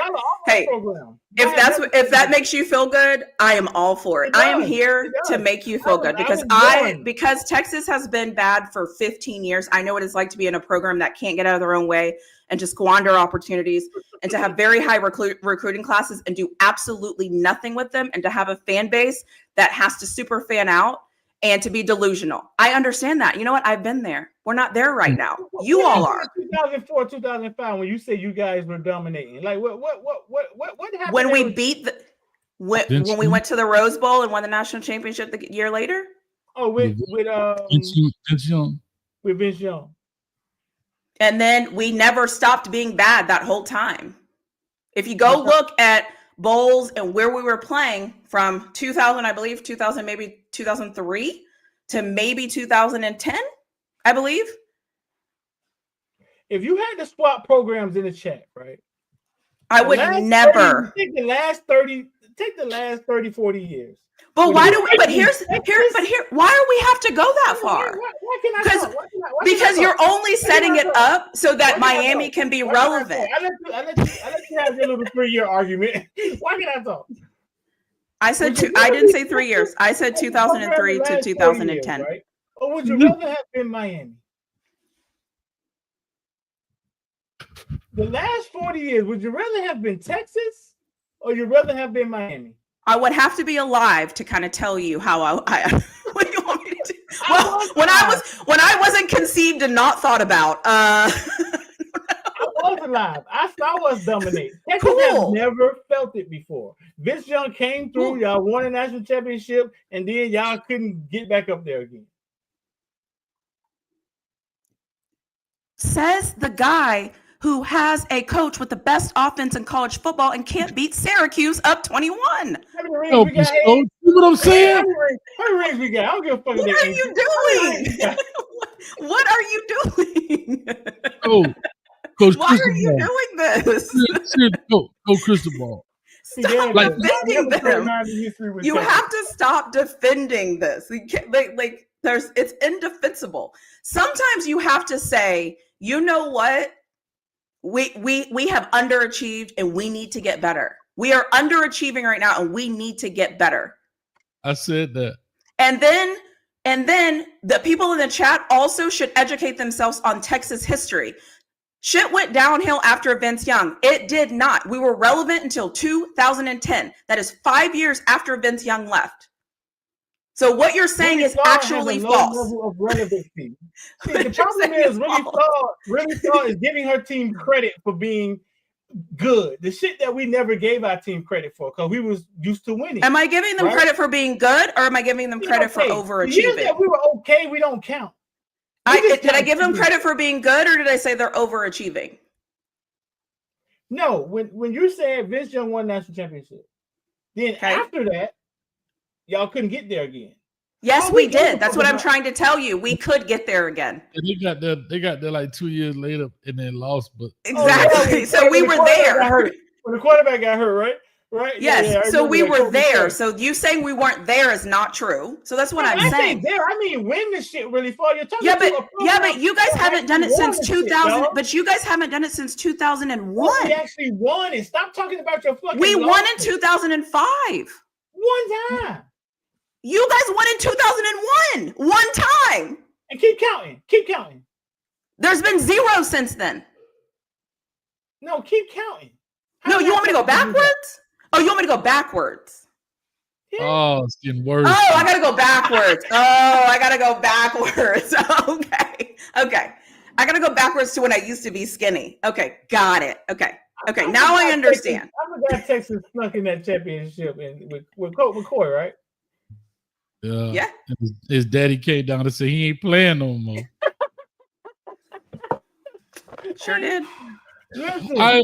And you see how I easily admit that and say, "Oh, that sucks. We lost." Fuck you easy. I'm saying we lost that. I'm saying dominate college football. Then you could talk to the Kings. That's what. And then you know what else is funny? Pilo is my favorite because he just says things that comes to his mind. Then he says, "Mind you, they barely won in 05 down to the last play because we were beating a dynasty. Go back and look at USC. They were a dynasty. Nobody thought we were going to win. We were the underdogs by, I think, like 7 points. And USC was trying to go back to back. Like, we're acting like we just beat like North Carolina or Duke. Because you guys struggle with Duke. You guys are acting like we lost to Duke. All right, this shit don't went too far. It don't went too far. She done brought up she talks like we give a fuck about their excuses. You know what I'm saying? You guys act like we lost to Duke. Why do you guys acting like we lost to Duke, though? We beat the tough USC team. Like, we're scared. No, we beat a dynasty. The longest yard in the face. We beat a dynasty. Y'all lost to Duke. We walked in there was like, we're scared, you motherfuckers. Like, y'all lost about who they were. Oh, y'all lost to Duke, though. I can't take this. Did you imagine listening to Duke? Oh, but it was the great Reggie Bush. That's what shit. Hey, but we won. You did. It was a great Reggie Bush, and we won. We won. So what are we talking about? You guys still blew it 21-0 against Syracuse. I don't know what you want to say. What's he saying? Duke. Coach Cristobal, this is the kind of stuff I hope the God this gets to you. D-Train, please. Use this as motivation, locker book room, bulletin board material. That we literally can't fight back because it's been since 01, bro. I'm being honest. I'm not trying to pick up. I'm just saying, Coach Cristobal. Hey, fuck that. This is not.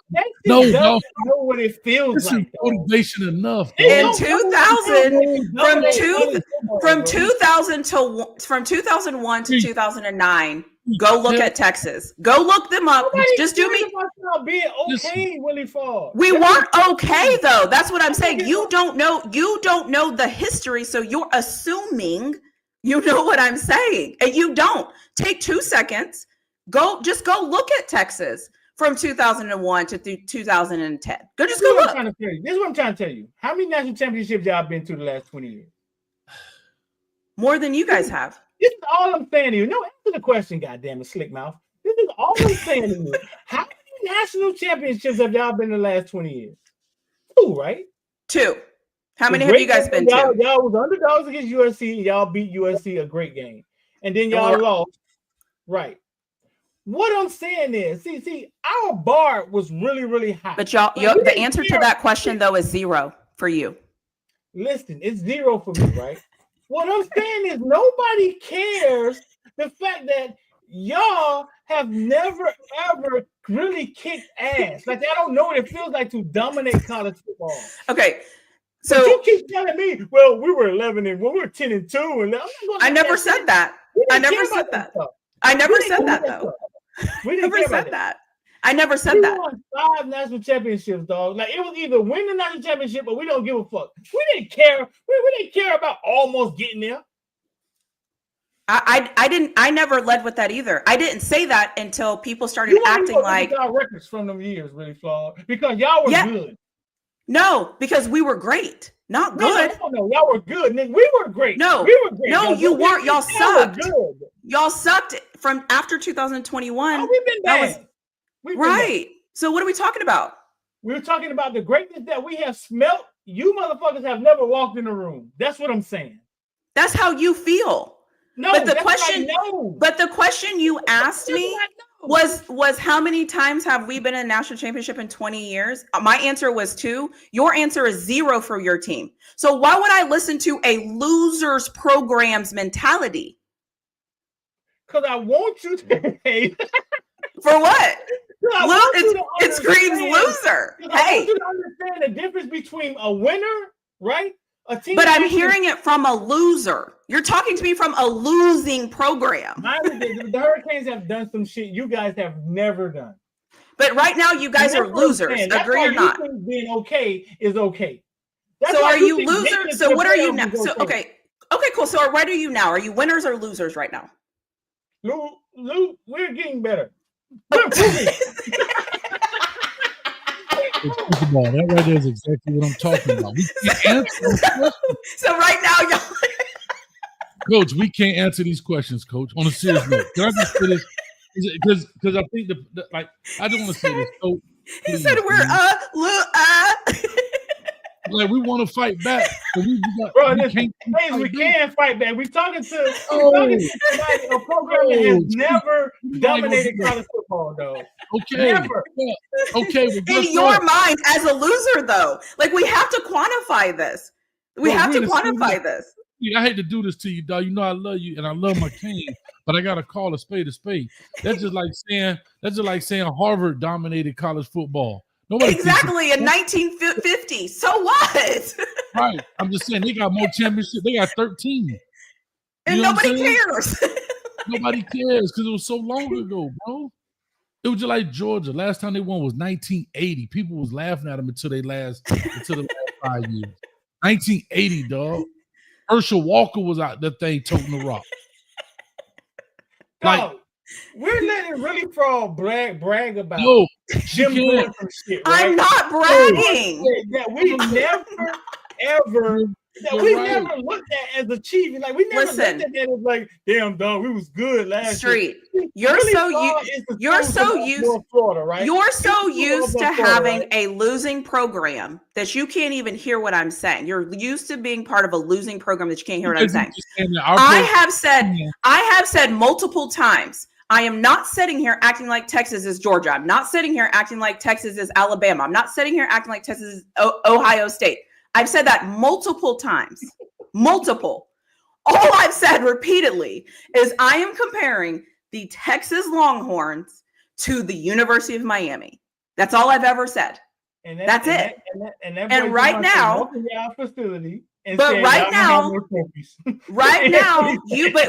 you guys are not a very good program. So you can try to make it sound good and talk about all. The truth of the matter is, you guys have been losing. You guys have been underachieving. And you can't argue that. Period. So the fact that you're trying to act like it's not true, I don't understand. I got something perfect for this argument. I'm finna say y'all something. There's no argument. You haven't been good. What are you saying? We haven't been good, but you guys have never achieved what we achieved.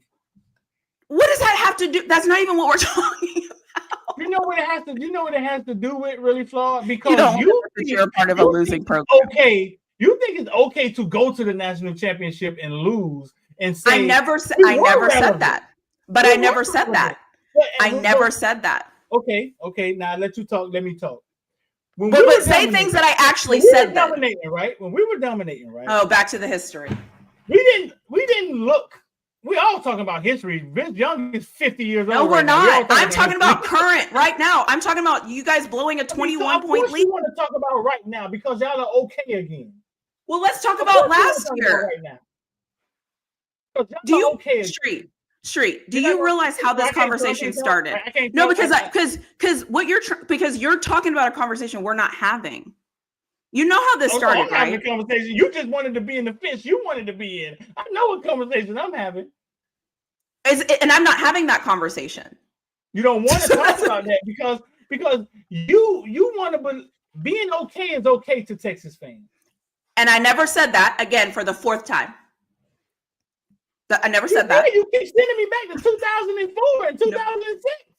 You want me to our record. Because you are acting like Miami is was the pinnacle of all pinnacles. And I'm like, great. At one point in time it was. Oh, cool, right? And you know what I said to that? I said, okay, cool. I hear you. And then I said, go look at, and then because you said, well, Texas has never experienced that. And I said, cool. Yes, we have. Y'all haven't. And I gave. Y'all haven't.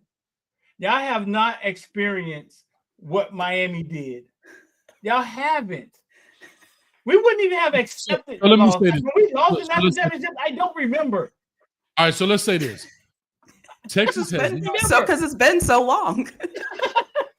That's why you don't remember. I'm up here arguing right under the table. But the shit she said is hated like a motherfucker. So basically what you're saying is, I think you're arguing two separate points. Texas has not experienced a dynasty, right? In essence. And Florida is saying that Texas is better than Miami right now as a program for the past 20-something years. Right. That's all y'all arguing. That's it. That's period. That's it. No, Hayes, when she keeps sending me to times where they won 10 games, 11 games, Hayes, you know, we didn't even acknowledge shit like that. We only won 10 games one time. Thank you. Tell him about his history. Thank you. Because you're up here lying. No, I know, dog. And I knew you was going to feel like that when I said it. Because you're up here lying. That's the whole I knew you was going to feel like that when I said it. I've been wanting to say it for like 10 minutes. What I want to say was, on the real note, I can't do it, dog. I can't. I have to call a spade a spade. Bro, we can't continue to live like this as Miami Hurricane fan. We got to demand more. Dog, again, we saying that our expectation is championship or bust. Hell, we can't even get 10 wins. No, it was. Thank you. What I'm saying is it was. I understand that. Never experienced that. That's really not true, Street. Okay. Huh? That's not true. It's just they've experienced success. They haven't experienced the dynasty. They haven't, dog. They haven't been win or nothing. Willie Fall is bragging about getting to a championship and losing. Do you know why? Okay, but do you know why I'm bragging about that? Do you know how this started? This started because I was saying, I hope Miami can do better this year. I want to see them do better. I need them to be better this year. That's how this started. I was like, I am Team Miami. Let's go. That's how this started. Remember that? That's how this started. And I was like, this year is going to be better. And I said, this year is their year. That's what I said at the very beginning of this. And then what started to happen is everyone was like, well, why are we acting like Texas? And I'm like, are y'all really throwing shade at Texas when Miami is blowing 21-point leads against Syracuse and struggles to beat Duke and struggles against Georgia Tech? Are we really doing that? So that's how this got started. So yes, the conversation started as of current right now. You're the one that had to go back to make your point. And that is my entire point. In order to defend Miami, you have to go back. You have to. Yeah, because we've been somewhere that you guys have never been. Can I say this? And you have every resource in the world. Like you fucking your own. And you only believe that because that is a loser's mentality. And you got your homeboy on the other side being like, We've never won more than 10 games. Like, come on. $5. Streeter want to go back when he was running No Limit Records. Here's what I'll say. Miami is in survivor mode. Follow me, y'all. You know what the word Miami and survivor, like survivor and Miami have in common? Anybody want to guess? Anybody want to guess? No. If I say something, I'm going to trigger the whole. No. I'm just going to say this and I'll be done with it. The current television show that's running right now is called Survivor. It came out in 2001. Well, I just want to let y'all know that show been running since 2001. And on CBS. And let me take with some shit. No, bro, your team is losing right now. Why are you talking like that? Wait a minute. No, we're not losing right now. We did. Right, you're just not in the ACC championship, and you're not in the playoffs. Damn it! I can't fight back. Texas wins. You gotta help me, man. Y'all literally, you can't even make it to the ACC championship. People are saying the ACC is one of the weakest divisions in college football, and y'all can't even make it there. But you want to argue about Texas? Take some accountability. Pac-2 is actually the weakest. Take some accountability for your program right now.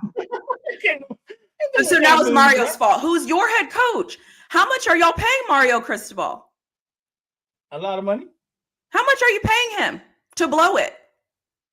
See, can I say this? What are we doing? Shout out to Juan. Hayes ain't going. Hayes, it's a woman up here. Hayes ain't going to activate. He didn't do that on the table and the women win. This is the best conversation ever. See, this is y'all problem.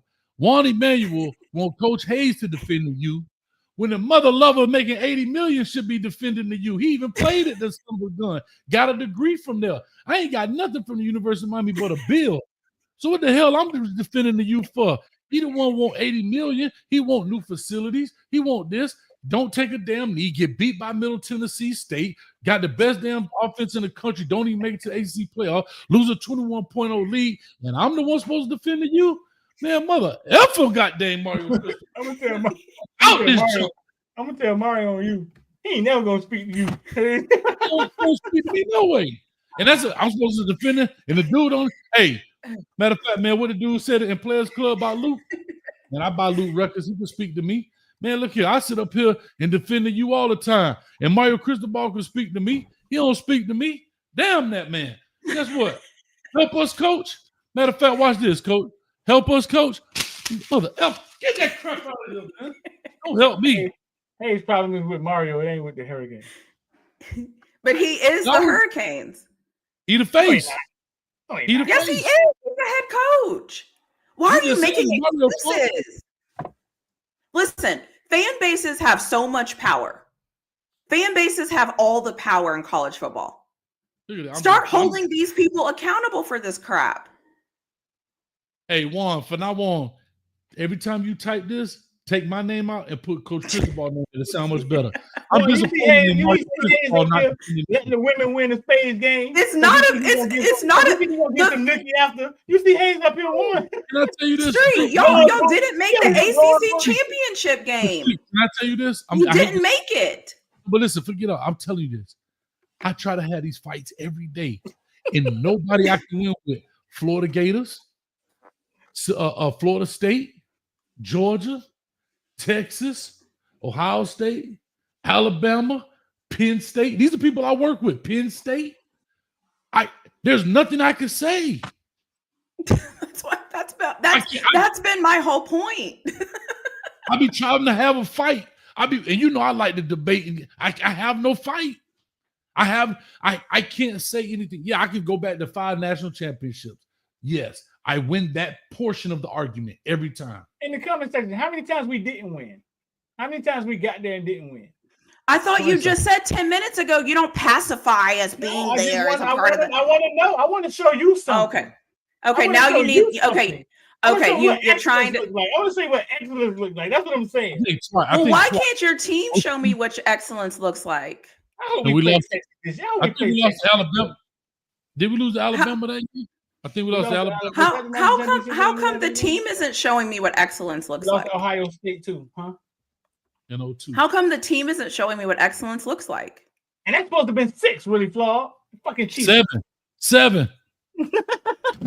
I was skinny once. They cheated us.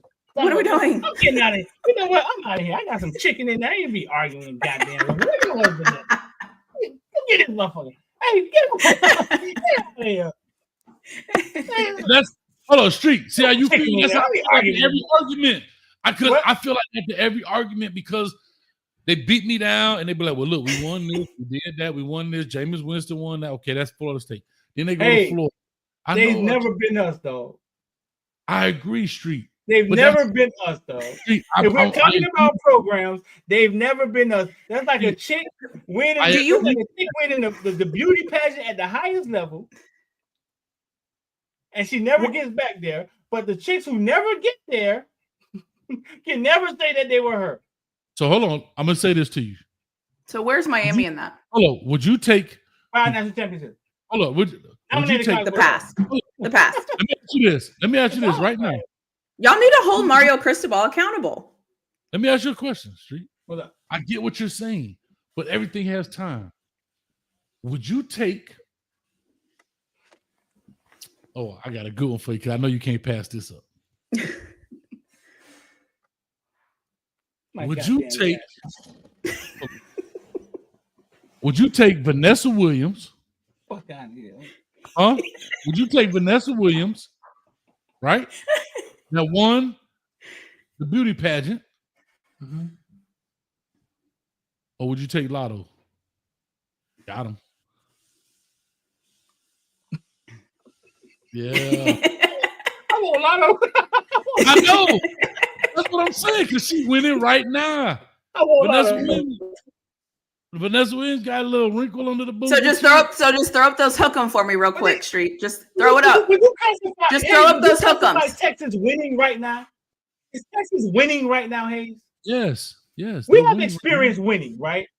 Yes. Are they winning right now? No, they are winning right now. Yes, they're winning. Of course we are. What are you? No, you can't hold Miami. You're looking at case we winning too. We just won a 10 game. No. No, right. No, hear me out. To your point. To that point. If you go look at it. Bless his heart. They're really a season ahead of us in essence, right? In essence. Because they were you're a season ahead. We won 10 games this year. No, y'all won y'all were 13-3, 12-2. This year we won 10. So both of us are winning. They are one game ahead. Now, I think Tom Herman won one 10-game season. But through those middle time, what she's talking about, we were pretty even as programs go. Is that fair, Flaw? Y'all got 110. I don't need to know the history. It's Street who's talking out of the side of his ass that doesn't know. No, you don't look past when you were born. Like, if you weren't born, she don't look past some years. No, listen. Are we really going to talk about that? To see what domination looked like, yeah. Because you keep bless bragging his heart. about being okay. He's lost the argument so bad that we got to go back 30 years. No, but Texas. Hurricane arguments always go back 30 years. You just finding this out. Right, you just finding this out now. That's all we can argue. This is the best. This is the absolute best. Listen, David ain't gonna lie. That's our stone. That 30 year, those 5 national championships, that's our killer stone. Other than that, don't nothing else work. It doesn't. We got to save that for the right shot. Why are you sitting back with your arms crossed? Because y'all program have never been where our program has been. Here we go. I went to see Alabama. When I went to see Alabama and Miami play in that game, oh man, when they started the season, right? And those Alabama fans was talking shit when I was walking into that stadium, and there was nothing I could say to them because I remember what it felt like, right, to be dominant. This is what I'm saying. I remember what it felt like to go into the game and you knew you were going to win. You knew you were going to be in the national championship. Can I? Okay. God damn it! Wait up! God damn it! Texas have never. Let me give you your one point that you can win on. Go on. Never felt what that felt. They have never dominated college football. Yes, if you want to argue with a Karen Kane fan, that shit's gonna start in 1985 every time. Right. That's unfortunate for you guys. Are you familiar with battle rap? Are you familiar with battle rap? Yeah. So you know how battle rap happens, right? And like there's rounds, right? So let's say there's 7 rounds. I'll give you round 1 on Miami's history. You know what? Because I'm woman enough to say, you know what? I'll give you round 1. That is the only round you're going to win. That's my point. These rounds aren't equal. That's what I'm saying. What? We dominated college football. Texas has never did that. They don't know. Oh, so you want extra credit? Okay, so then in boxing, so then you know what? I'll do you a better one. I'll use boxing. I'll say boxing is 6 rounds, and I'll even say in round 1 you knocked me down. Okay, does that sound better for you? No, so you'll get right. So we'll do 10-8. Okay, we'll do 10-8. Okay, round 1, 10 you, 8 me. Is that fair? But then the next point you have to go to, it's going to be 10-9. That's not how boxing. That's not how this works. That's not how this works. I've given you an extra point because you whined about it. I gave you an extra point. It's 10-8. So now the next round, it's me 10, you 9. And now the next round, it's me 10, you 9. And now the next round, it's me 10 and you 9. So it's been better than us for 20 years, Hayes. Huh? Texas has been better than us for 20 years. No, not necessarily better than 20 years. So if you go from we're not talking. I already gave you a 10-8 round on history. What are we doing? But here's what I will say: for 20 years, let's go from 01 when last time we won. Oh, this shit is funny, dog. But listen to this. How crazy this is. So 01. So it's going to 02. They were 11-2, 10-3, 11-1, 13-0, 10-3, 10-3, 12-1, 13-1 when they went back to the Natty. And they lost it. And then Mac Brown fell off there. This is where we both evened out. They were 5-7, 8-5, 9-4, 8-5, 6-7, 5-7, 5-7, 7-6. Tom Herman had the 1-10-4 season. That would be equivalent to our Mark Rick year, right? They were 10-4. Then they were 8-5, 7-3, 5-7. I mean, Sark comes in 5-7, 8-5, and then 12-2, 13-2. So that 2011 to 2022 season is where we were kind of even. That 10-year period, we kind of gave the same. But their back 10 years after that 01 season is where they would continue to win double-digit games and be in the Natty twice. Win one, lose one. Right. That's what makes them from that point, in that sense, better and have more relevant stuff to talk about. Because even in that 10-year period, they went twice, won one, lost one. Bro, it's now 24 fucking years, Coach Cristobal. Damn, I take it all back. I'm sorry. Perfect. To you, Jim Nance. Put that up there. Hey, it's the only memory I have of Texas in Miami, bro. Only memory. All right, Doc. We'll only memory I have of walk Texas down the ramp. The only one. Wesley Carroll, number 81, will be 2001. Wesley Carroll. 2001. This man pulled up something from 2001. It's the only memory I have of Miami versus Texas. The only one.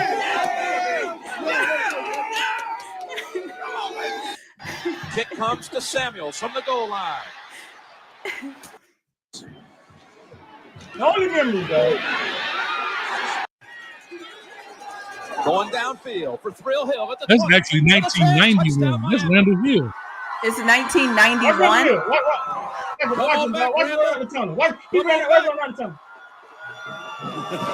Well, we talked about the older, more experienced Miami team. This quarter's in child this game. Was I alive during this game? Probably not. Well, they run the option with Saxton. No. Tell you what, well, they run the and now the celebration begins. That's the only memory I got. 46-3. Ooh. What year was this? My chicken, man. I ain't got time for this shit. What year was this? That was the Cotton Bowl. Was Rosa Parks still alive? Oh, Lord, she bringing Rosa Parks tonight. Hey, let me just say this. If you had to go find a clip from that long ago then I officially rest my case. When did we play Texas again? Did we ever play Texas? No, we've only played them in 91, 81, 73, 72. I officially rest my case. We only played them 4 times. Thank you so much for playing, gentlemen. What is 63? 46. What is 63? He already had one sack. Watch this, Jim. Again, it's Russell Maryland. The Outland Trophy. What? Huh? You got something for the men? Hey, Russell Maryland, top round pick to the Dallas Cowboys. I know Russell Maryland. Okay, go get my chicken. You got something for the men? Yes, I have something for the men. Men, once you realize you're being cooked in an argument, just lay it down. It's okay. You know what, man? Just be why like, do we invite her in here? Hey, why do we invite her? Let's take her back to where she came from, put her on probation or some shit, okay? Like, why do we invite her in here? Huh? Fuck, this was your idea, hey. Honestly, what I have to say is thank you both for being a good sport. And thank you for bickering with me about sports and not taking things personally. No, because I tried to let you just have it and be quiet, but it just became too much. And I'm not just gonna sit here and let her just keep pissing in my cereal. Listen, that if Hayes knows this, if I'm not triggering you, I am not doing my job. When I show up to spaces, I'm going to rat at the table. I'm going to make people uncomfortable. I'm going to say the thing. I don't really care. If I made you feel uncomfortable for 2 seconds, I have done my job. So thank you, Street, for your time tonight. Coach Hayes, thank you for your time. You got something for the women, Hayes? You got something for the women? Kind of off, we all talked about start off with Steve Smith and so forth. And really 3 hours? Oh, sorry. Yeah. 3 hours of straight bickering. Next week we're doing 30 minutes. Here's what I'm gonna tell you. I want women to know this. When men say stuff, I know you may not understand it right away, but trust me, the truth soon come, brethren, like Jamaicans say, soon come. And when I said to you, I would have denied all things because of AI. Here, Miss Really Flawed is exactly what I meant. His wife? I'm sorry. Look, he misinterpreted the text. I just have a side business rearranging IUDs. There's a variety of ways I can do it. Number one is through sex, and I forget the other ways. But he should be mad at his wife, though. Shit. I heard she was sleeping with all the tuba players. He might want to call them too. When I joined the Ravens to end my career, I had no idea it would lead me to band chicks. But I love them, man. The Ravens band chicks are dirty, dirty birds. But I had no idea that this bitch's husband was so psycho. He's so crazy that no one even cares. That I dip my pen in the rusty trombones just that this dude is having a meltdown. I called Ray about dealing with him. But he said he don't do that no more. Ray Rice did volunteer to beat his ass in an elevator, though. Shit. Justin Tugger been hitting me up for her number. He asked if he could skeet on her table and leave it there for her. This girl's husband has planes flying over my house with banners calling me a home wrecker and shit. Was that dorky looking broad worth it? I mean, I'll just say this. She was a real good flute player. Unbelievable. And I rest my case about AI. Look how fast they did that. Yeah. Now, it wasn't very good AI because you could hear the chop ups. But I know Yeah. they were rushing to get content out and be the first. But imagine if they really knew what they were doing. That's probably some 13-year-old kids, older brothers, like, that's probably Kyle Smith's younger brother, like, cut this up. Yeah, look what I can do. He said she was a real good flute player. A real good flute player. So he stuck his ink in what he said, dipped his ink in the rusty trombone. If y'all don't know what a rusty trombone is, we'll leave that right there. You know what a rusty trombone is? What you got for me, Street? Street, hold on. Do you know what a rusty trombone is, Street? Yeah, I think so. Flaw, do you know what a rusty trombone is? I don't want you to tell me. We'll talk about it offline. All right, go ahead, Street. I'm out of here, man. Huh? Go ahead. You said you got something? No, I ain't got nothing, man. I'm triggered right now. That's how I feel every day when I leave work. Tap out. I made him tap out. I be feeling defeated, dog, after work. Can I tell you this? I thought this year I was going to talk so Street much. took off his glasses. No, for real, dog. Goddamn Texas ain't never won shit. Next week, he's still going to be mad at me.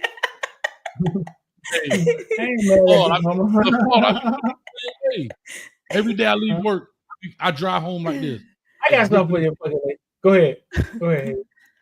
No, I'm saying every day I feel like that when I leave work, dog. I be so like, I be pissed, dog. I be having road rage and all. You been on the phone with me, cussing out grandmas and all, dog. Not grandmas. I get anybody 18 to 80, blind, crippled, or crazy. They get it. Oh my goodness. All right, we out of here. Let's get out of here. I get the women next year. Oh, women, I guess. I mean, just because you put on a hoodie and ponytail don't mean you could argue football with men, okay?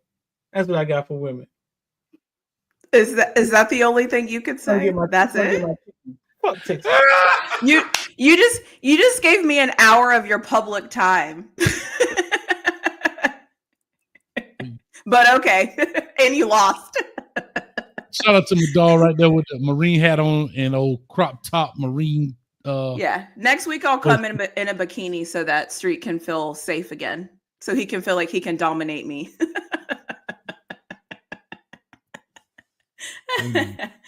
Just kidding. I'm just saying, like, this like this man put his picture up and dying.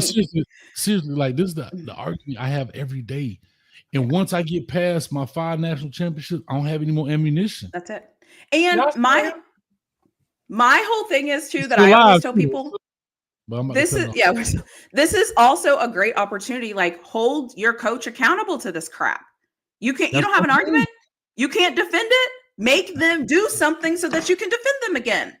That's what I'm trying to do, Flaw. But everybody be like Juan be like, Coach, you need to defend you. I can't, man. I be trying. Damn.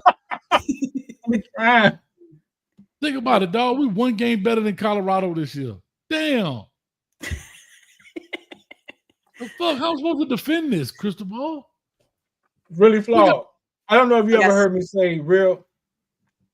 When I became the media, it was weird. It's like my blinders came off, right? And I realized that the University of Miami was like I was like, damn, we like San Diego State. But as a fan, I couldn't see it. But when I became the media and I had to be kind of impartial, I was like, holy shit. We've been bad for a long time. Yeah. And I also just want to say too, I think that I only talk shit because I remember how bad Texas used to be. You know what I mean? Like, so for me, I like to talk trash to people because I remember what it was like to not be there. And what we did as a fan base, we got Term Herman the hell out of here. We started making changes around this place because we were like, this is not good enough. This is not good enough. Fix it. Fix it, fix it, fix it. So anyways, yes, do I talk trash? Absolutely. If my team sucks, would I talk trash? Probably, because that's what I do. So it is what it is. But anyways, we'll see you next week. I'm sure everyone's going to be happy to see me again. Fuck Texas. How about that? Yeah. How about that? With all that being said, we out here, man. Y'all make sure you go ahead and hit the like, share, subscribe button. 367 people and climbing in the building. 367 people heard Street get cooked tonight? Wow. Let her cook. Let her cook now. Let her cook. You're a good sport, Street. Don't let anybody tell you otherwise. Yeah. Hey, why don't nobody else want to meet me in the kitchen, man? I went to the kitchen a couple times and nobody else want to meet me back, man. Yeah. Still trying to make some buffalo meat. But anyway, we're going to holler at y'all. Peace, love, and hell grease. We out of here, man. Thank you. And check us out tomorrow. Check us out tomorrow. Bye, Tammy.